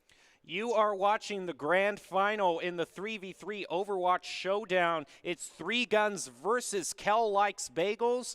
We are going to find out who's the grand champion of the night. Should be interesting. I think on this first map, we'll probably see the triple tank come out for Kel Likes Bagels. 3 Guns like to open with this Ryan McCree option, and then usually they float the support. Sometimes it's the Ana, sometimes it's you know, a Lucio. So I'll be curious to see if they do come out with that triple tank. Does look like there's the Kel Likes Bagels, and for 3 Guns, they're actually going to go with the Wrecking Ball, but they're also going to go with the Pharmacy here a little bit in the red. So I'll be very curious to see how Maxall and Bortle are able to put a ton of damage on 3 Guns. Or on Kel Likes Bagels, we don't really have a great way to get to that D.Va and that Mercy. Well, with the Mercy taken out, that is a lot of the muscle behind Maxall taken out. The D.Va's going very low on health, but survive is long enough for the Pilot D.Va, and you can basically heal all the way back up. Maxall eliminated. That's only the Wrecking Ball left. Kel is about 25%. Is going to be taken out before they can remech. That is going to be it. Yeah, the D.Va and the Winston do have ways to get in range, and we haven't really seen teams take advantage of it like we just saw there from Kel Likes Bagels. They just jumped right in the face of Bortle and immediately burned down that Mercy. Now I would fully expect the Ryan Zarya Roadhog comp for Kel Likes Bagels, and the answer here from 3 Guns is going to be interesting, and instead they're going to bring out that Bastion. Maybe they predicted the Pharmacy, and they should be able to burn down that Ryan shield pretty quickly for a large Bagel if he's able to just hold an angle here. Plus he's got the Lego Bastion, which is always a fan favorite, I know. Bastion peeks around with Flame Strike. Kel is going to take the majority of the damage from that and can't heal up. That was in a very tough position here. Kel is going to be the first pick there. The large Bagel and Like are still available. And is it going to go off the side? Oh no, they probably just maybe threw that one and just wanted to reset and try again. Yeah, I think they realized once Kel was down, they had no way of winning it. You saw they just kind of jumped off the edge, and it was a great flank there by Maxall. We didn't see where he came from, but he just picks off Kel, who had ate that Flame Strike to the face, and then that's when Kel Likes Bagels realizes, you know what, let's just go out in style. Yeah, and know that we don't have to deal with these 3 heroes again. We've taken them off of the radar, but 3 Guns is going to be using that triple tank, the more divey version of it with that D.Va and that Winston. Kel does have that hook available on the Hog, but again, these are such high health heroes that don't necessarily have a squishy target to use it on. And no Wrecking Ball is surprising here for 3 Guns. Definitely think it fits a little bit better, as Don Tony's the first one taken out. Bortle's putting some damage onto Like. Like's got to be careful, but a couple more swings of the hammer, and that's about all they got there. Is Maxall is able to take down a large Bagel. Might have a chance here, but with Kel sustain, I think Kel should win this one in the end, because that D.Va has no way to heal. The only way is for that D.Va to remech if it gets pushed down to Baby D.Va. But once you get pushed down to Baby D.Va, the hook is waiting for you from Kel. Yeah, I mean, this is going to be a very impressive kite job here. He's probably trying to go for the D.Va bomb. Maybe he can catch him off guard, but I think he maybe kind of realized, yeah, he's like, okay, I don't really stand a chance here. It would have been an impressive bit of kiting from Maxall. He could have figured it out, but I think they needed that Wrecking Ball over that Zarya. That Zarya is just too blocky and immobile for that comp to really work. But now, Kel Likes Bagel has exhausted a majority of their tank options. They've got to win without it, and I would not be shocked if 3 Guns is like, okay, we'll just run the tank comp back and see if you have an answer. But instead, they'll change it up as well. Yeah, both of them are going to be changing it up. You know, Kel on the Tracer, you know, at this high a level, can't necessarily count the Tracer out. You don't have that hook to worry about from the Roadhog anymore. The only real high health is going to be Donati on the Sig. But we also see Like, if they can get a good hack on there and have the right sort of coordination. Maxall's going to be taking a bit of damage, does heal up though. Accretion is going to try to be put onto the BAP there. Immortality field is up though for 3 Guns. This is really going to come down to Light getting a good hack onto most likely Don Tony, maybe Maxwell if you can hack him and prevent him from healing himself. That might be the two ways you're able to win, but we could see multiple ults come out here as we're getting up to that 50% range, especially for Kel. Light's got to be careful. Large Bagel can heal him, but a Large Bagel's taking a lot of damage as well, and could see Kel maybe get a pulse bomb kill, and that kind of open things up here. Yeah, it might be the thing to just kind of unwedge this match and keep things going forward. Up to 75% on that charge. Light taking a bit of damage. Large Bagel turns up the healing. Goes very low on health. Has to get away now. Now has to be away from his team members like I was gonna say, but now without him, yeah, he went so low on health he couldn't support Like, and now just waiting, just in stealth. And I don't know, do you go off the edge here because you're already 2-1 ahead? It really isn't a point where you can win this one. Yeah, he's gonna have to have like some sneaky checkpoint capture. Don't think he's gonna work. Yeah, I'm surprised he didn't just jump off the edge, but he'll just kind of, you know, he realizes that round was lost, and we'll go to game number 5 on map 1. You see right here, this was the key moment because a Large Bagel was the key support for the team and had to be forced just into a position where he was trying to heal himself back up, but was knocked so far away from the team that they couldn't get his healing, and they were all taken out like the squishy targets that they were. It's an interesting comp here from Kel-Legs Bagel with the boost on to probably the Ash. Wow, for 3 guns, they're still going to keep a tank in the rotation there, but putting a lot of damage onto Portal. That's a great headshot for a Large Bagel. That could open things up with no support now. They do have to deal with that Diva and the Orisa, but without any healing, that's going to be a big issue, is a Large Bagel's going to rip his way with a couple of headshots, and now he's just got to take care of that Diva. We know how strong Diva could be, though, but yeah, he didn't take down the Mercy, so it's not going to matter. The one point where those kind of Mercy compositions haven't won is where, you know, the boost from the DPS doesn't get the picks off immediately, and then someone just jumps into the backline, takes out the Mercy, and the team crumbles. But the Ashe did definitely what she needed to do there, and getting that early pick onto the Ana. That was what ultimately gave Kel-Legs Bagels the first victory in that match. Here's a look at from the other side of that team there, being able to split a Large Bagel off from the rest of the team and pick up those 2. Idaho Army National Guard brings you this tournament and is one of the best teams to join out there. They invite you to take your impressive critical thinking skills into real time with more than 10 jobs offering a $20,000 bonus and your degree of choice paid for. You can reach out to them at iGuard Gaming on Twitch. Idaho Army National Guard. So now we move on into map number 2. Loser in this case is going to be 3 guns. They're the ones who get to pick. Normally, if we're going by precedent, it's either going to be Black Forest or Echo Point.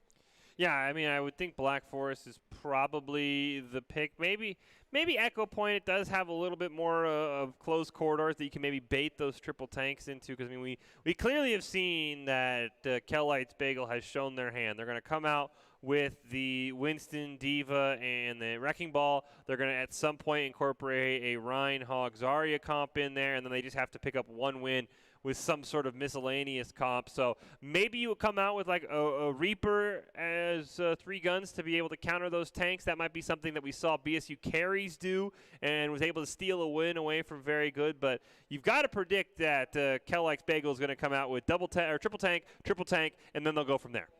Yeah, you basically use it to get those 2 victories, and then you only need 1 more, and you got 3 chances to do it. Echo Point is going to be the map that's chosen. I really wouldn't be I wouldn't be surprised if at this point we see a mirror matchup between triple tanks. We have seen that a few times before. We're actually going to see the Far Mercy being brought up by 3 guns as well as a Diva, but it is going to be triple tank for Kel-Legs Bagels. Yeah, and I mean, we saw this on Castillo. We saw a Large Bagel and Kel just get right in the face of Portal and immediately burn him down on that Mercy. So they could do that once again, and they're going to go right for it. They see that Mercy in their sights. Gonna try and gun her down. She ends up getting taken out by Like of all people, and that puts that Farah in a very, very awkward spot. And for 3 guns, I mean, it felt like a, you know, a bad read on the situation. Maybe Don Tony can make a clutch play here, but you had to know this was the comp that was coming out. Last time, the exact same thing happened to you. So to run that comp back and hope for a different result was kind of mind-blowing there. Kellex Bagels, I would wager if they're going to go for another 3-tank build, it's probably going to be Ryan, Zarya, and Hog. Yep. If Hog is brought up for the next map, then that means that you still got a viable way to play against the Far Mercy if it's run back by 3 guns. Of course, if they choose to go triple tank, then that sort of negates kind of the Hog pick a little bit because you don't have any of those squishy targets. And instead, they're going to allow some squishy targets to go forward from Kellex Bagels. And I'm actually kind of shocked that they're not running the 3-tank, and they've really given Kellex Bagels the win condition they need for the second round here.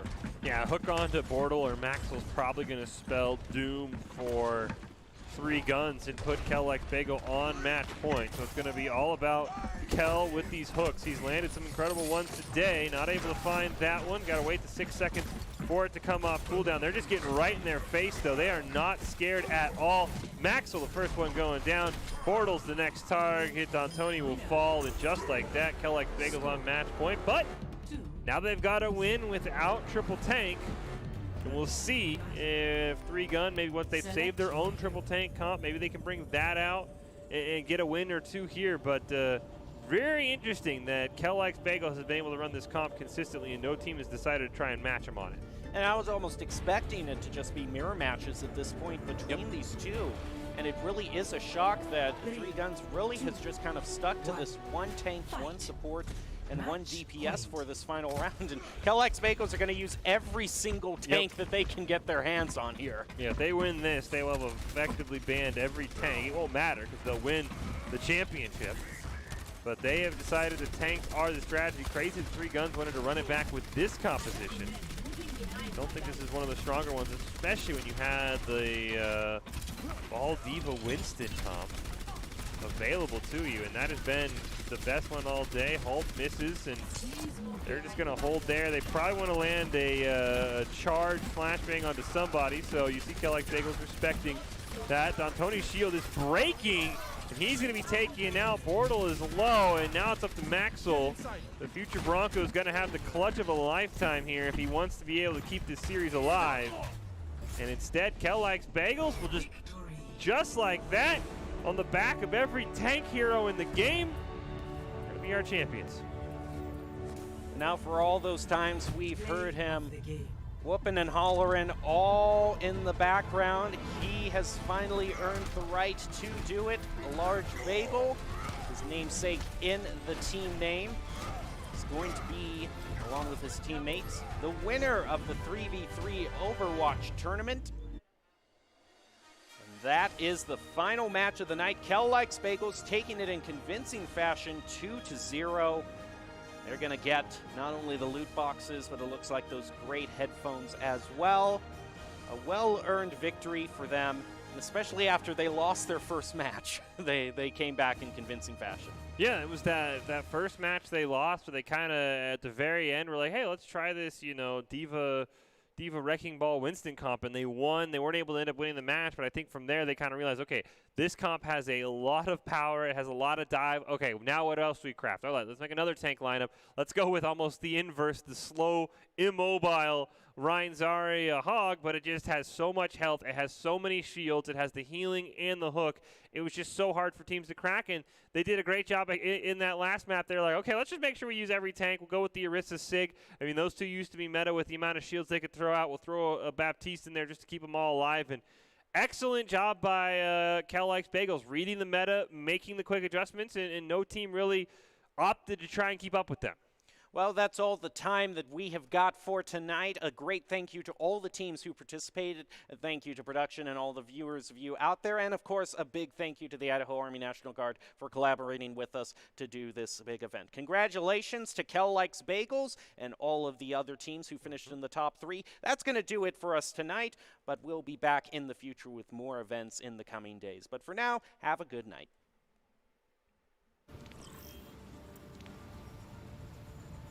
For Guac. Now that means Guac's going to fall over. Frost gets the double freeze. Still has that cryo freeze available. Going to have to burn it there to heal back up. Kel camping the body. We already saw his pop-off play on the Diva. Going to get frozen. And the Blizzard comes out right on the baby Diva.